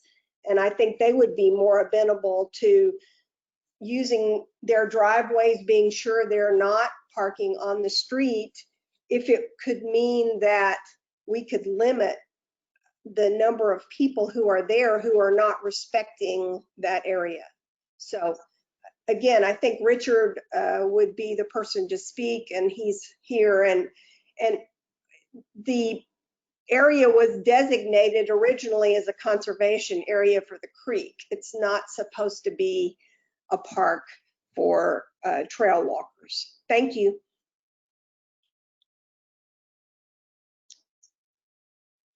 Thank you. And then that goes to why, if people want to know why I had originally wanted to do the history, is because, as you've heard your city attorney say multiple times tonight, just because somebody says there was intent or promise, it is very clear to me that the history needs to be summarized somewhere, because to the point Charles Goyette made, I was here, Councilman Rosengarten was here. We know this property is single family residential, period. And so in terms of what it's designated as, or what it was initially purchased as, how it was purchased, what money it was purchased with, what was promised, what's legally binding on future councils, that all those questions haven't been answered, and that's not part of what we need to determine today. All we need to determine today is, are we going to take action on something that relates to parking, or are we going to send it to staff with a clear set of questions so that they can bring it back more fully baked at a future meeting? And that's going to be up to the council members to decide. Councilmember Medicus. I thought we were hearing public comments. Well, I have a long list of people with their hands up, so your hand was up. Did you have something you wanted to say? That was from way earlier. Okay. I do think that the issue of our narrow streets and safety is a concern. And while we might not have issues currently on Oakdale, I think with the number of people moving to the areas around us, I think it is going to be something we're going to have to address. And I wanted to just, I know Councilmember Rosengarten said Pillow has wanted access. I wanted to just clarify, not everyone on Pillow wants access to the trailhead there because of this particular issue. So just clarifying. Thank you. Thank you. Lisa Versace. Hi, I just wanted to say that the use of permits at the end of Lone Oak would definitely be a hindrance to outsiders to park there. And I don't really see the residents in Sunset Valley necessarily parking there, because they know that the original intention of that property was supposed to be kind of a non-official trailhead and to respect the neighbors in that area. I've always known it to be kind of a unspoken fact. I sometimes go down there to bird watch or meditate, and I've noticed that it seems to be mostly outside of our community people that are parking there. I actually know some people that park there who hike there and call it their special walking trail. They just don't know that you're not supposed to park there. So I recommend that if the city council cannot come to agreement tonight, that the Lone Oak ad hoc committee and the citizens who live around the property just go ahead and put up the signs that say resident parking only on their own. That way the city doesn't need to get involved, and that they can do the same as other streets have done at the end that have trail entrance, where they want to discourage outsiders from parking there. Lisa, are you suggesting that they put signs on their private property? Because we can't have, is that what you're suggesting, is that the residents just put it on their private property? No, I'm saying that as far as I understand, there's similar signs that say no parking for residents only that some folks have put up in the meadows and different areas that discourage parking. And since that is not an official trailhead, we should be able to put signs really anywhere we need to. So Roxy, my understanding is that you can't put signs on public space without the government has to, the city has to designate it. Helen Bessie. Yes, thank you very much. A couple of things. I was just reading, and I sent that to Rudy and I think Karen. Something I just saw where Austin, because of COVID, this is a temporary solution, because of COVID, they've opened up a lot of neighborhood parking for neighborhood parks, but they're limiting the number of cars that can park there because they want to do the social distancing. And therefore, it's a perfect time to say, okay, if we're going to have parking, we could say only 4 cars or 3 cars because of the social distancing. And the city of Austin's already done it. And the other things that I wanted to say, I know we keep talking about the parking, and I know it's a real issue. It actually is not an issue on Oakdale that I'm aware of, and I'm at the end of the street. It might be an issue on the Manly tract, and I think that could be very easily resolved. I've never seen more than 2 cars down there, and there's lots of space to do a little off parking with some chains so they can't go on the trail with their cars. That would be so simple to fix. But what I really want to say is that 2 things that the residents were concerned about, as I understand it, is the amount of trash and the breaks in the fences. You don't need to go into, I think you could make that decision tonight. You put up the barrels or whatever. I mean, you can do the poop bags, you can do the trash receptacles, and you could fix the fences. And I did say this in a note on OpenGov, that the fences that were mentioned in as a possible solution said ranch style fencing and chain link fencing, cyclone fencing. Those are the 2 worst fences that will trap wildlife. And I can give you lots of pictures of animals that have been trapped in that kind of fencing, and they either die or they lose a limb. There's a deer on Oakdale right now that probably 6 weeks ago, she came into my yard and it had just happened. Her leg was completely ripped from the knee down to the ankle, the hoof. Bare bone was showing in the entire length of that wound. About a week later, the hoof fell off, and I don't know how she survived it, but that deer is still limping around on 3 legs, and a lot of us on Oakdale see her. But as soon as she gets near a coyote, she's a goner. So please, please don't just go put up a fence. Put up something that's wildlife friendly. There are lots of them out there. Carolyn knows, she knows the websites to find out what to put up that would be appropriate. And I would suggest that for all fencing in Sunset Valley that's city-owned property. Thank you. Thank you. Richard, I don't want you to think that I ignored you. I left you for last in the hopes that you could have the best opportunity to circle around all of the stuff that we've been discussing tonight. So Richard, if you're still with us, you have the floor. All right. Can you hear me all right? We sure can. Thank you. Okay.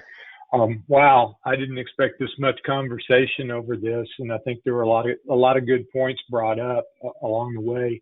I know we don't want to revisit the whole history on this property, but I got to say there was a city staff report attached to the August 4th meeting that covered it in pretty good detail, and it's real clear in that there was never supposed to be a trailhead here or any provision for parking or any use greater than single-family residential. That is what that agreement said, and that was the commitment the council made to us citizens, or we citizens, back 12, 13 years ago, and we're just trying to get you to uphold a part of that. We just want to get rid of the parking that we feel is contributing to part of the problem.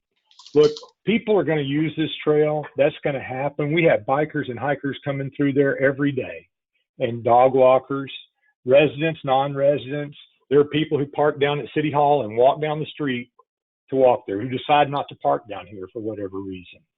But we feel like if we could eliminate the parking, and I understand a lot of the issues that have been brought up, that would go a long way towards solving some of the problems we have. This is just not how this property was intended to be used, and not what the citizens agreed to with the city when it was purchased. And we're just asking you to keep that commitment, to keep your word on this. And I know it was a different council, but I feel like the city makes an agreement, we need to try to uphold it in anyway. So that's the first point. We've been working with the city, or I've been talking to the city and talking to my neighbors about a plan that would work for about 3 months, and I understand Mr. Goyette went through 3 years. That scared me a little bit. And through doing that, city staff and the chief suggested that we go to permit parking for residents only. That was their suggestion. That was not our original suggestion. We wanted no parking for trail access. That was the sign we asked for. The city suggested permit parking for residents only. And that's what we thought we were coming back asking for tonight. Not permit parking for anybody who wants to park here, but permit parking for residents only. And there would be some allowance for guests. And that's what we've talked about with our neighbors. And we think that's what they're on board with. Now, they may be on board with no parking on either side of the road. I don't think that no parking on one side of the road solves the problem at all. That's just going to let people park on our property instead of the city property. So I think that's a non-starter. So those are, I guess, my main points. And I'm sorry this has taken so much time. I really didn't think this was that difficult. I understand the ADA issue that has been brought up. It's an odd thing that we have to have ADA compliant parking spot for something that an ADA person can't use, but I understand how you get there. I am curious whether y'all had to meet that requirement when you did the school parking over on Pillow. Did you have to add ADA parking there as well?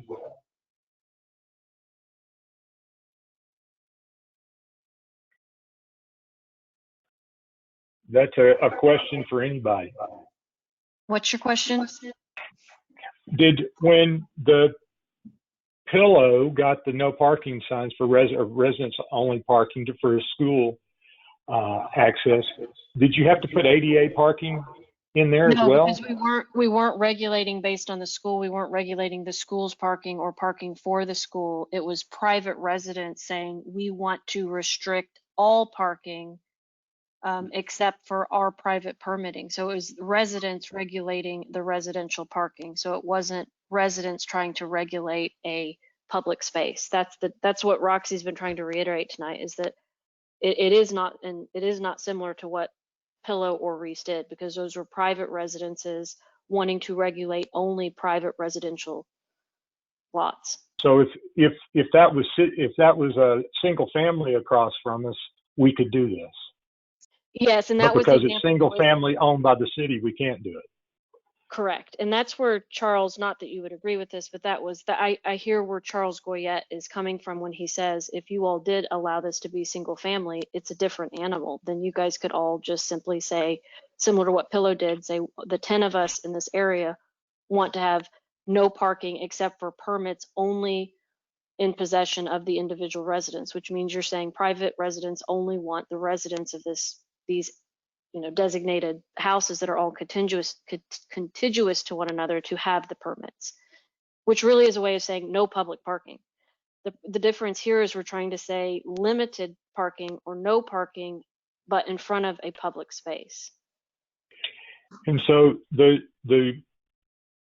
best idea I've heard tonight was the chief's idea of no parking on either side, is and due to the safety issue. And is it possible you can do that, but allow some residential parking? Because we haven't talked to our neighbors about that option.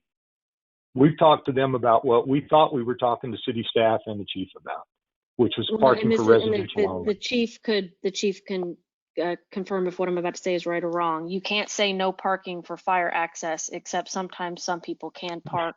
So yeah. I understand. But I hear what we're saying. I think even what I hear myself saying and what I hear Councilmember Rosengarten and Councilmember Ellett is, it's not that we don't want a solution, and we do want a solution, and we'd actually prefer one that is the one of least regulation, one where we don't have to have permits and people going to City Hall and police officers not really knowing how are you going to regulate or even observe whatever it is we're about to implement. What's the path of least resistance that gets relief? So if we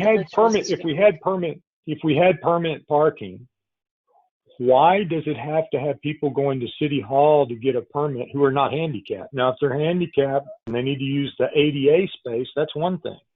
But if they're not Because if you're handicapped, why saying do permit only, if you're saying permit only, the next question is who gets a permit?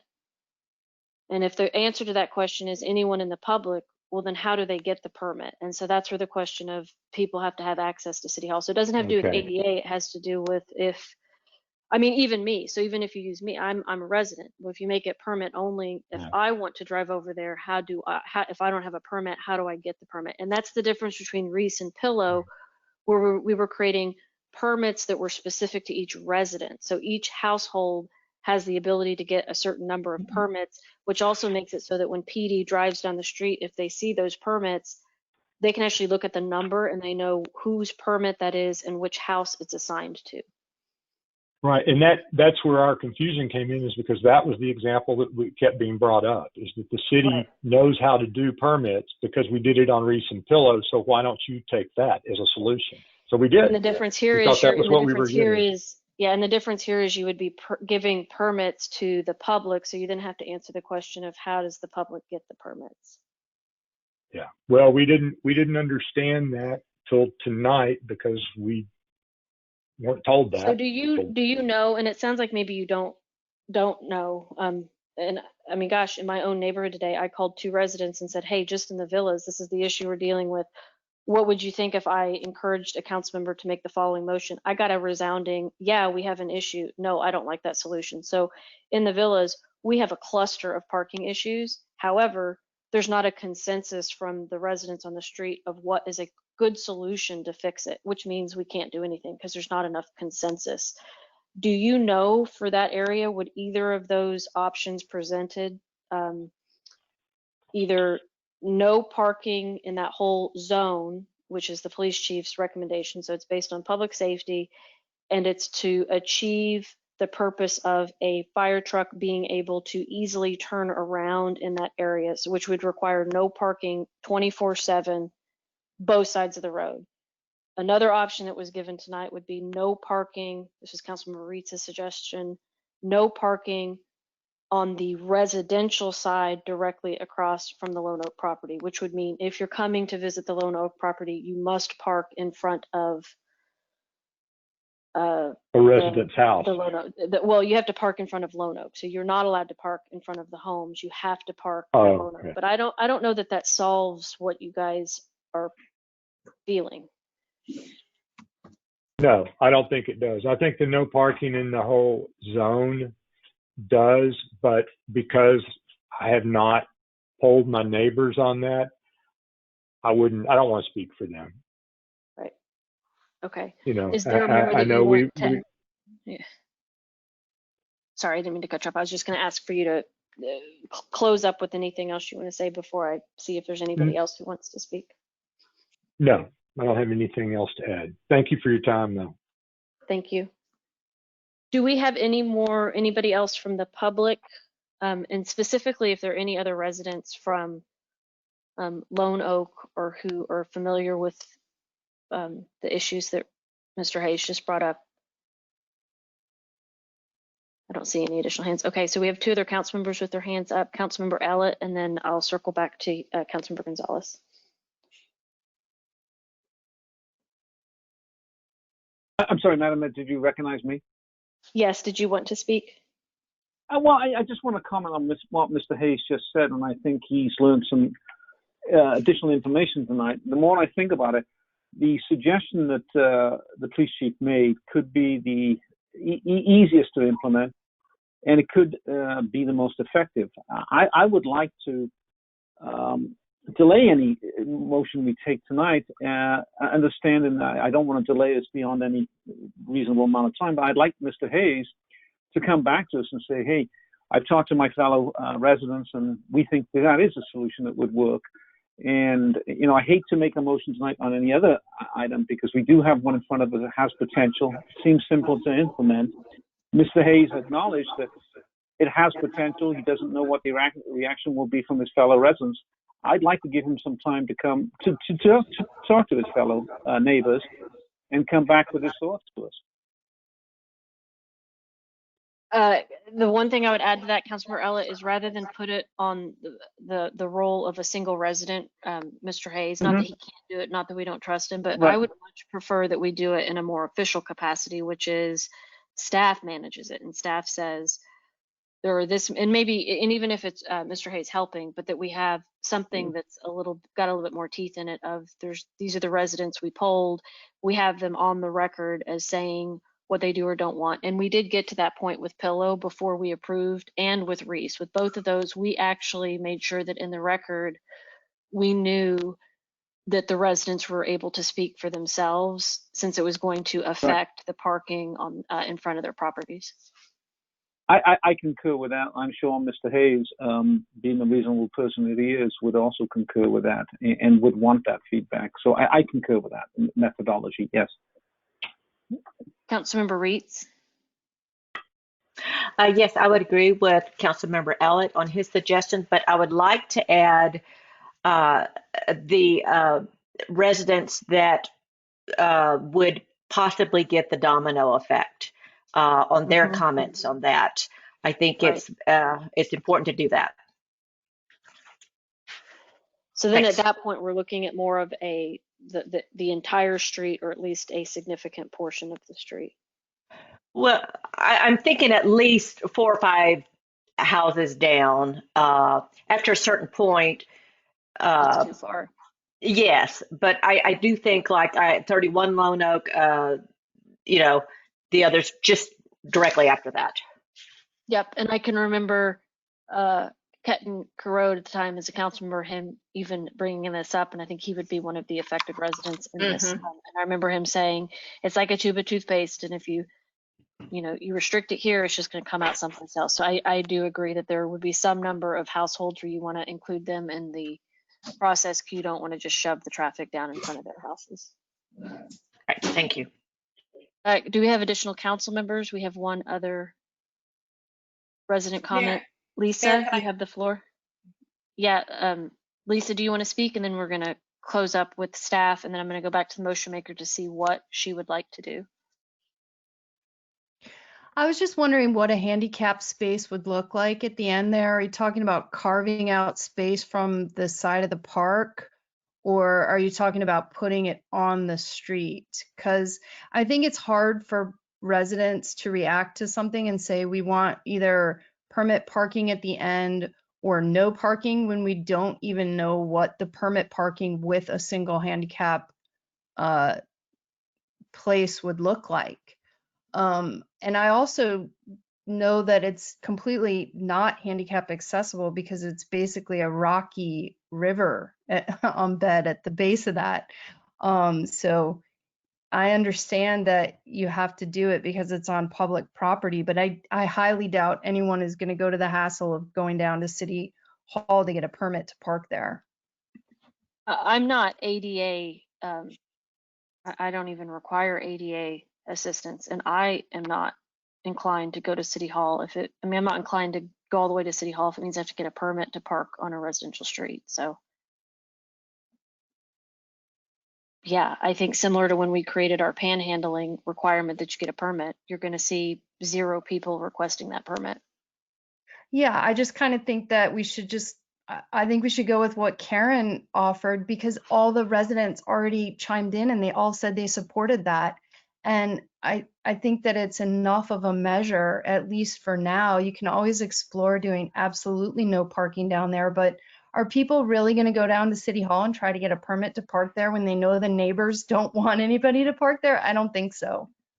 No, but that's the motion that's on the table, is to do the permit parking. So we either have to change the motion and adjust. I mean, that's really what we've been talking about for an hour, is what really is the path of least resistance that's also legally appropriate. And to your question of what would the ADA space look like, we don't know. And so that would maybe be a question to add, which is if we did have to go that route, where would it be? What would it look like? How would it be marked? Because that would be important to the residents, I imagine, is what is this new thing? What would it look like? Thanks. Councilmember Medicus, or Sylvia, did you want to say something? Yeah, yes. Yeah. So Lone Oak is one of the streets that's on top priority right now to be redone. Obviously, that's something we would have to look at. if we are going to do some type of ADA accessibility. And, you know, I have family members in wheelchairs, and I'll tell you, these wheelchairs right here can go through that and do go through that. And there are people who are in those wheelchairs. So I take a little bit of offense to that. Well, and the ADA also is also not just for people in wheelchairs. It could be somebody Yes. who actually can walk, but I mean, there's all sorts of people Yes. who have ADA. Yes, it is not just a physical disability. That's the first thing. Second thing is, you know, I've heard lots of, we were going to keep it to just single family. Well, single family is the highest trip generator. That was not a very good thing to put in that, because 9.57 cars per unit times the number of cars. I mean, the next highest thing is a mobile home park. And then, you know, you get into light industry for the number of trip generation. So I think the option 2 really has to be revisited. I think some of that language, that's not for tonight.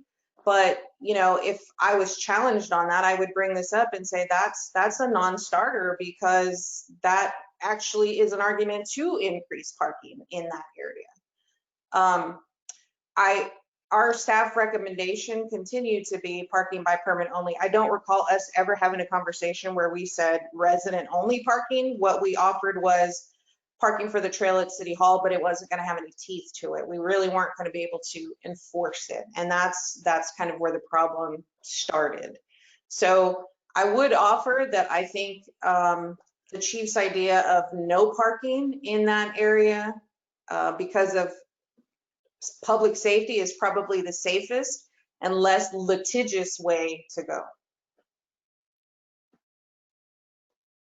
Thank you. Yeah, and yes, so you just hit on one of the, when people refer to this was the intent when it was purchased, the language when the property was purchased doesn't talk about the forever intent of the property in terms of parking. It says just not to exceed the traffic or density of single family residential. And then in the option 2 that was later adopted, it talks about not having one or more points for non-motorized access, and the words are thus encouraging the outdoor recreational life of Sunset Valley citizens. So for me, when I read it, it seems to me that we have had the intent of this being a space that certainly the citizens would be enjoying for, as it says, outdoor recreational life. So Councilmember Medicus, what would you like for us to do?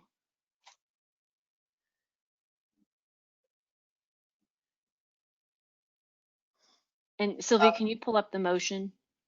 Yes, that would be helpful. Thank you, Mayor. I didn't anticipate this much discussion either, although I think it has brought up some points about the challenges that we have with our streets in the city and safety. And I love the chief's suggestion. I think that makes a lot of sense for safety reasons, and turn around at the end of the street. How about we take this language from the motion and turn it into a proposal that includes not parking by permit only, but no parking from the area indicated by the chief's suggestion for emergency purposes, for safety reasons. And then send that proposal to the residents that are affected, and perhaps 4 additional houses on each side beyond that point for their feedback. Do you want to make, I'm open to either one. Do you want that to just be direct, by either one, I mean this. Do you want that to be direction to staff, or do you want to put it into a formal motion where we take a vote on it? That would always be my preference, because then there's never any question tomorrow what happened. So then I would change my motion to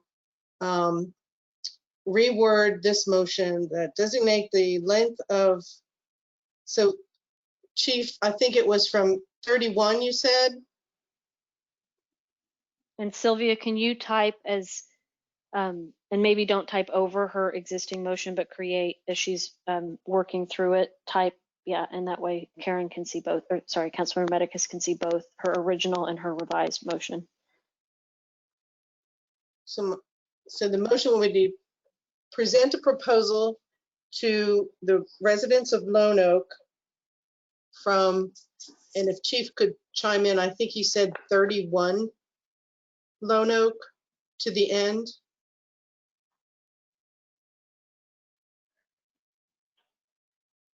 Is that correct, Chief?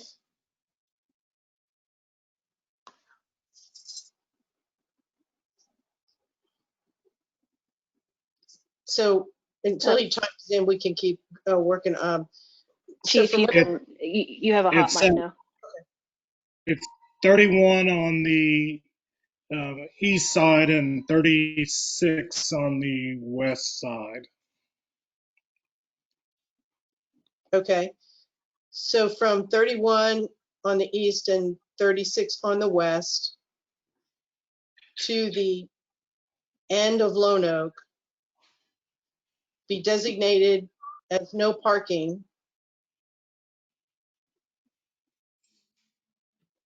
for safety reasons.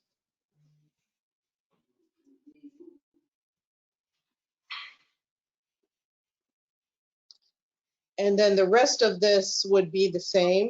So we could place the signs. No, it wouldn't be. It would be repair the fencing. So we could start there and we could add animal friendly fencing. Councilmember Medicus, as you're thinking through this, could I suggest that you present your motion as sort of one motion, but two parts? One, which is presentation of proposal related to parking to come back at a later date, but those other things to be items that staff implements immediately so that the street isn't on hold for some of those things while we wait on the parking. Okay. So then it would be direct staff to repair the fencing with animal friendly fencing in the two places it is missing to close off potential access, allowing only one entrance location and moving the doggy station. So that would be a direction to staff. The motion would be to present a proposal to the residents of Lone Oak from 31 on the east and 36 on the west to the end to be designated as no parking for public safety reasons and fire access. And that proposal be sent to not only the residents in those numbers, but 4 residents beyond them to the, I guess it would be the north.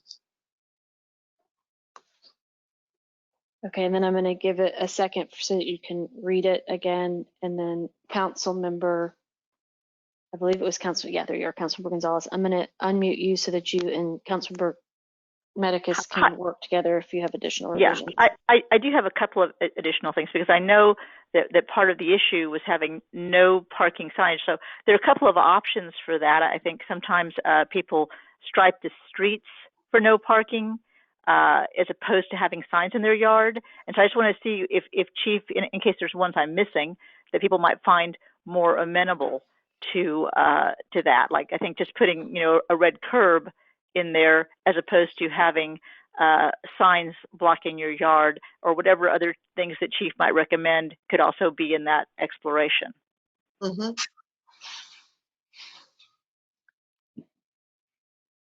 I'm not sure we have a curb to paint red, but. Well, I just remember that there were other things discussed when they were threatening Reese with such a thing on one side. So I do want to point that out that was from previous discussions that there are other options that people were saying were acceptable, and if there still are other options, I think that should be presented to the citizens. So besides Chief, having size their yards. Okay, so Chief, can you come up with a couple options of how that could be signed for the residents to pick 1, 2, or 3? Sure, yeah. Yeah, there is no curb there, but right. Certainly I can take a look at something painted on the ground or something like that. If we could present some visuals, the signs versus painting on the street, that would be. And this is where I might, because one thing that was very subtle in what I heard Richard say was, hey, we just spent weeks being led along thinking this was the right path. Before we present options to them to select from, let's make sure we can actually do the options, because I don't want to have the residents weigh in on an option. And then when that option comes before council, we do this again and we go, oh, well, we can't paint curbs red because it means we have to build curbs, and to build curbs, that's going to cost $500,000. So that option doesn't work. Yeah. So let's just, I'm fine having options, but if the chief comes up with options, let's make sure they're actually options that can be, you know, reasonably implemented. So Chief, can you work with our city administrator to make sure those options are reasonable and doable and not expensive? Yeah, yes, I can. Thank you. Thank you.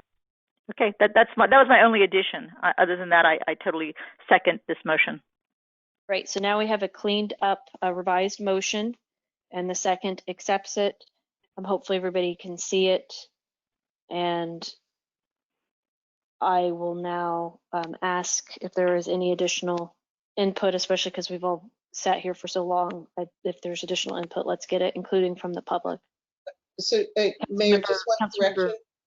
Yes, Councilmember Medicus and then Councilmember Reeds. In the motion, the M2, it doesn't say to which residence. It just says the area that would be no parking would be 31 and 36 to the end. But the proposal to the residents, I was suggesting go to an additional 4 houses. I guess it's to the north of those, closer to, on the way to Jones, for their feedback. I hear you. I'm waiting. Yeah. There you go. Okay. And when we don't want to discuss it, we want to make sure that it should be presented the same way to all of those residents, and then staff needs to track it so that there's a way where it can actually be reported in the backup. And we're not dealing with hearsay or emails or any of that. It's a very clear, staff sent sent the same proposal to these residents. They all received the exact same information. It came from City Hall, and the responses came into City Hall, which were then produced into the backup that'll be presented to council at a future date.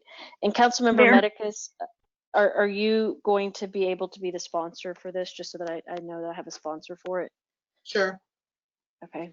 So I'm sorry, which houses? It was 31, 29, 27, and 25?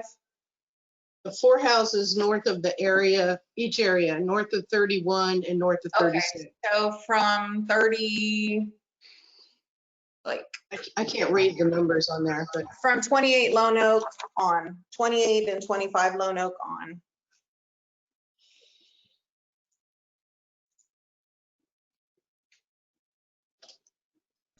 Mayor?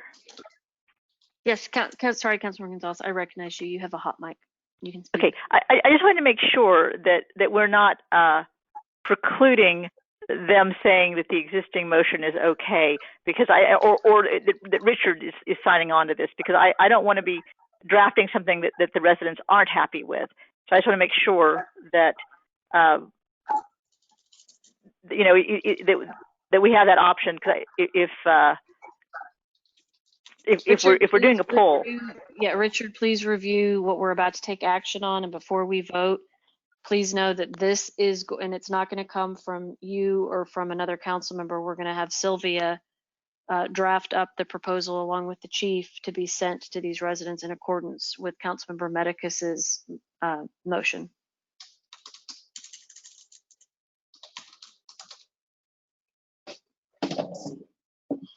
Charles, and then Richard, I see that you also have your hand up.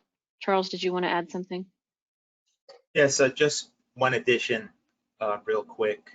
I don't see why you should restrict the survey to just a portion of Lone Oak. I think at least all of Lone Oak should have a say in this matter. Thank you.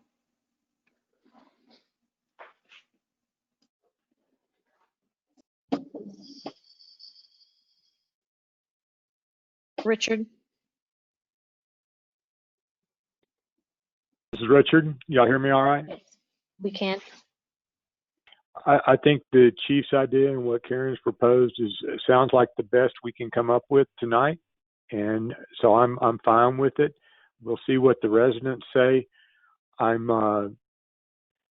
the chief had specific numbers in mind. He thought this through for some reason, but I'm not sure why 31 and 36, because I don't think they're right across the street from each other, but I assume he has his reasons for that. The So reasons for I'm that not gonna came argue. from, yeah, the reasons for that came from, I'm not sure if it was the chief, but it was brought up by Councilmember Reeds. And I do know that I've heard the chief mention this before, which is if you restrict something right in front of where you want the restriction, if it's too close to where that boundary is, it's just going to cause people to park right on the outside of that boundary. And so really you want to create the no parking long enough that it actually inhibits the behavior. It actually is enough of a deterrent from the location you're trying to prohibit parking that you're not just pushing it down to the next door neighbor. No, I understand pushing it beyond the property, but the fact that 31 is not across the street from 36, is that just to prevent there being a pinch point there so that there'll be cars? Chief, Does that make any sense to you? Yeah, It's Chief, not you have symmetric.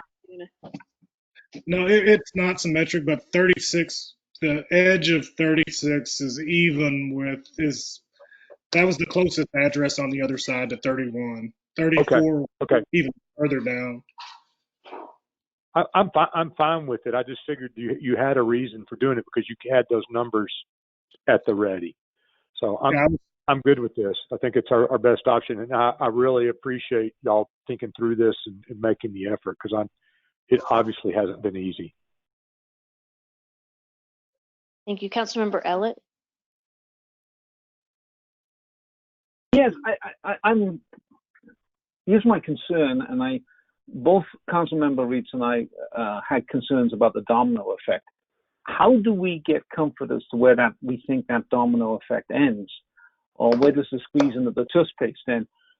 Charles Goyette made a point when I include all of Lone Oak, and I can see the reason for that because who are we to define where we think the pinch point will end? I guess is my question.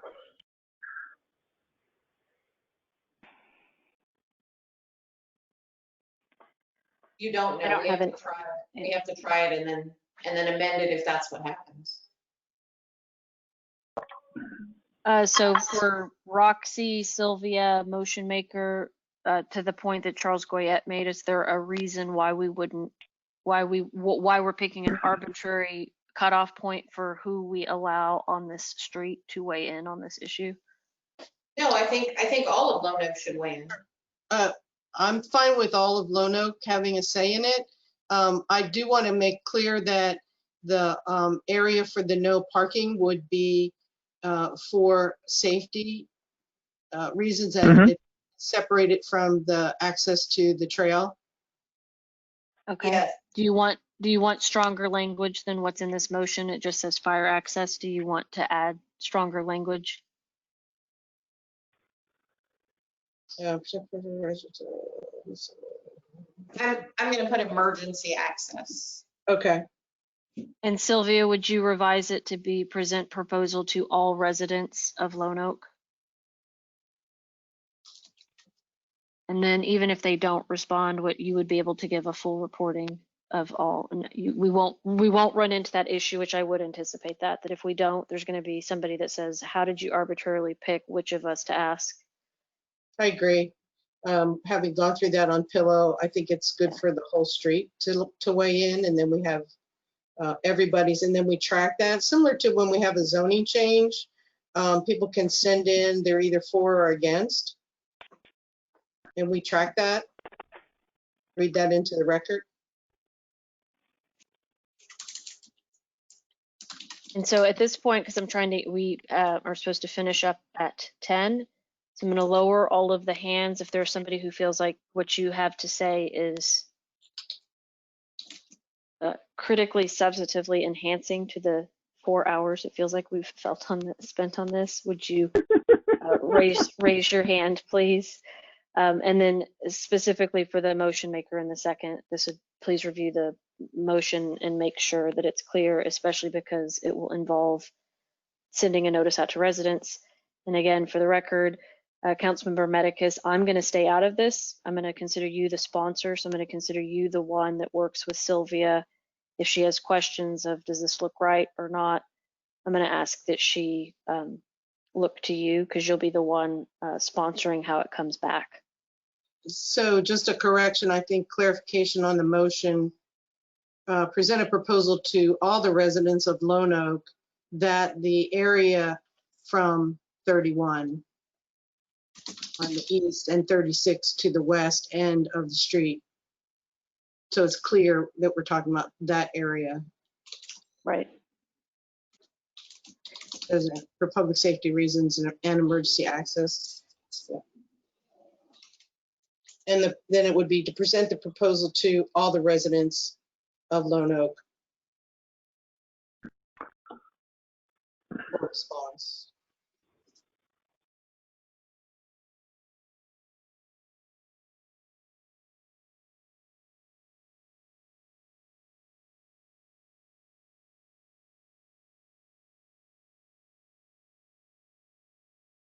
Anything else that you want to add, Councilmember Medicus? I think that's clear enough, and unless Councilmember Gonzalez has some other clarification. Okay, last call. I just lowered all the hands, so this is the last call for somebody who needs to speak. If you'd please raise your hand. Richard, Charles, and Councilmember Gonzalez. Richard, did you want to say something else?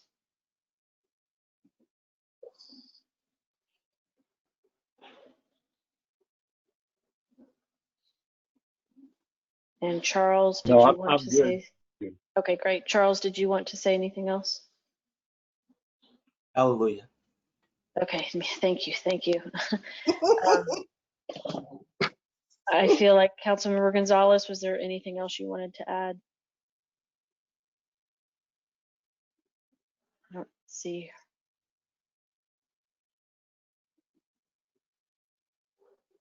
Councilmember Gonzalez, Thank you. is there anything else? I just want to Yeah, be sorry, I clear couldn't find you. because Councilmember Medicus cut out. And so if there's anything that got changed, I couldn't hear what she said. Was she just clarifying, or was there an actual change? Well, and actually, well, why don't we just, Sylvia, would you read the entire, in case there are also people who are on just by phone, would you read the entire motion right now before we take action? Yes, present a proposal to all of the residents of Lone Oak that the area from 31 to the west and 36 to the east to the end of Lone Oak be designated as no parking for public safety reasons, parentheses, emergency access. Present and track the results similar to a zoning amendment proposal. Great. And wait, and you need to read the remainder of that action, which is the immediate action, which includes what? And immediate action to direct staff to repair the fencing with animal-friendly fencing in the two places it is missing, to close off potential access, allowing only one entrance location, and moving the doggy bag station to a position where it is not visible from the street at that one entrance location. And also develop options for no parking other than signs. Yes, and also develop options for no parking other than signs. Okay. Yes, thank you. Second. Thank you. And that last little piece, that's to be included in the proposal, correct? Correct. Okay. We want to make sure that we don't try to go ask the Lone Oak residents to answer questions twice. Yes. That may be the longest conversation to move a doggy bag station ever. Okay. So Councilmember Medicus and Councilmember Gonzalez, the two of you are now happy with the motion. So council members, if you would please, when I call for the roll, please submit your vote via chat. All those in favor say aye. Those opposed say nay.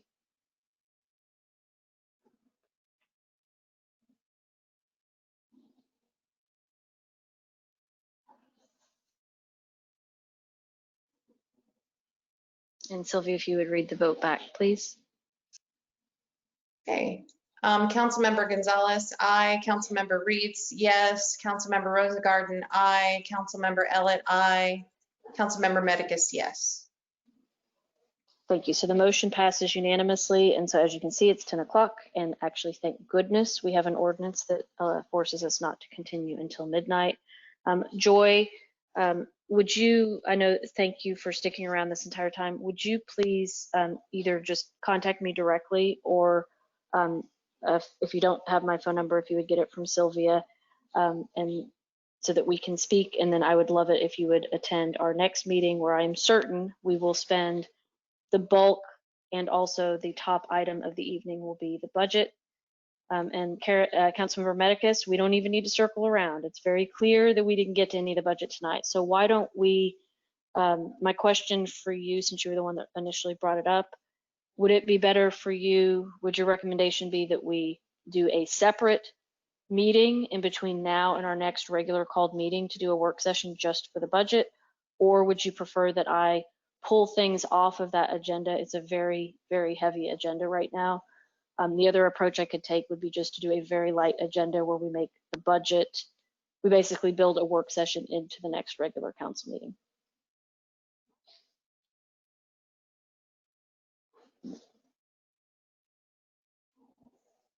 Councilmember Medicus.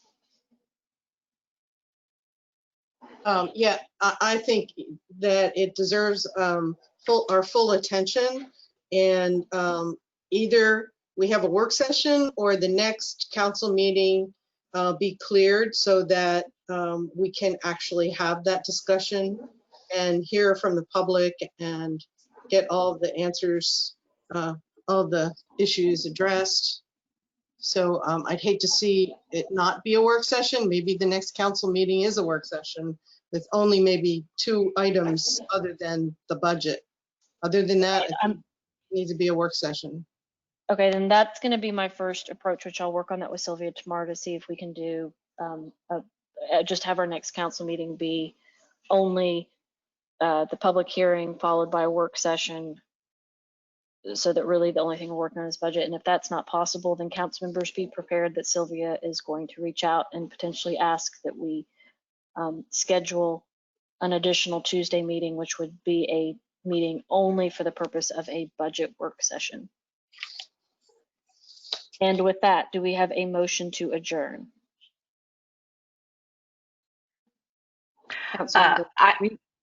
Yes, before I motion for adjournment, I just would encourage any resident to use the OpenGov tool to provide any budget questions they may have or thoughts they may have. And with that, I will move to adjourn. Thank you. Councilmember Gonzalez, are you our second?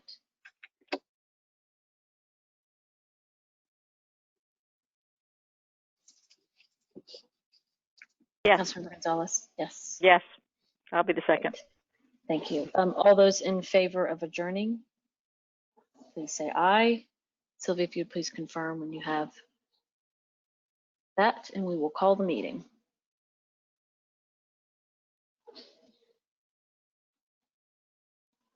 Unanimous aye. Thank you. Thank you, everybody. We are adjourned at 10:07 p.m.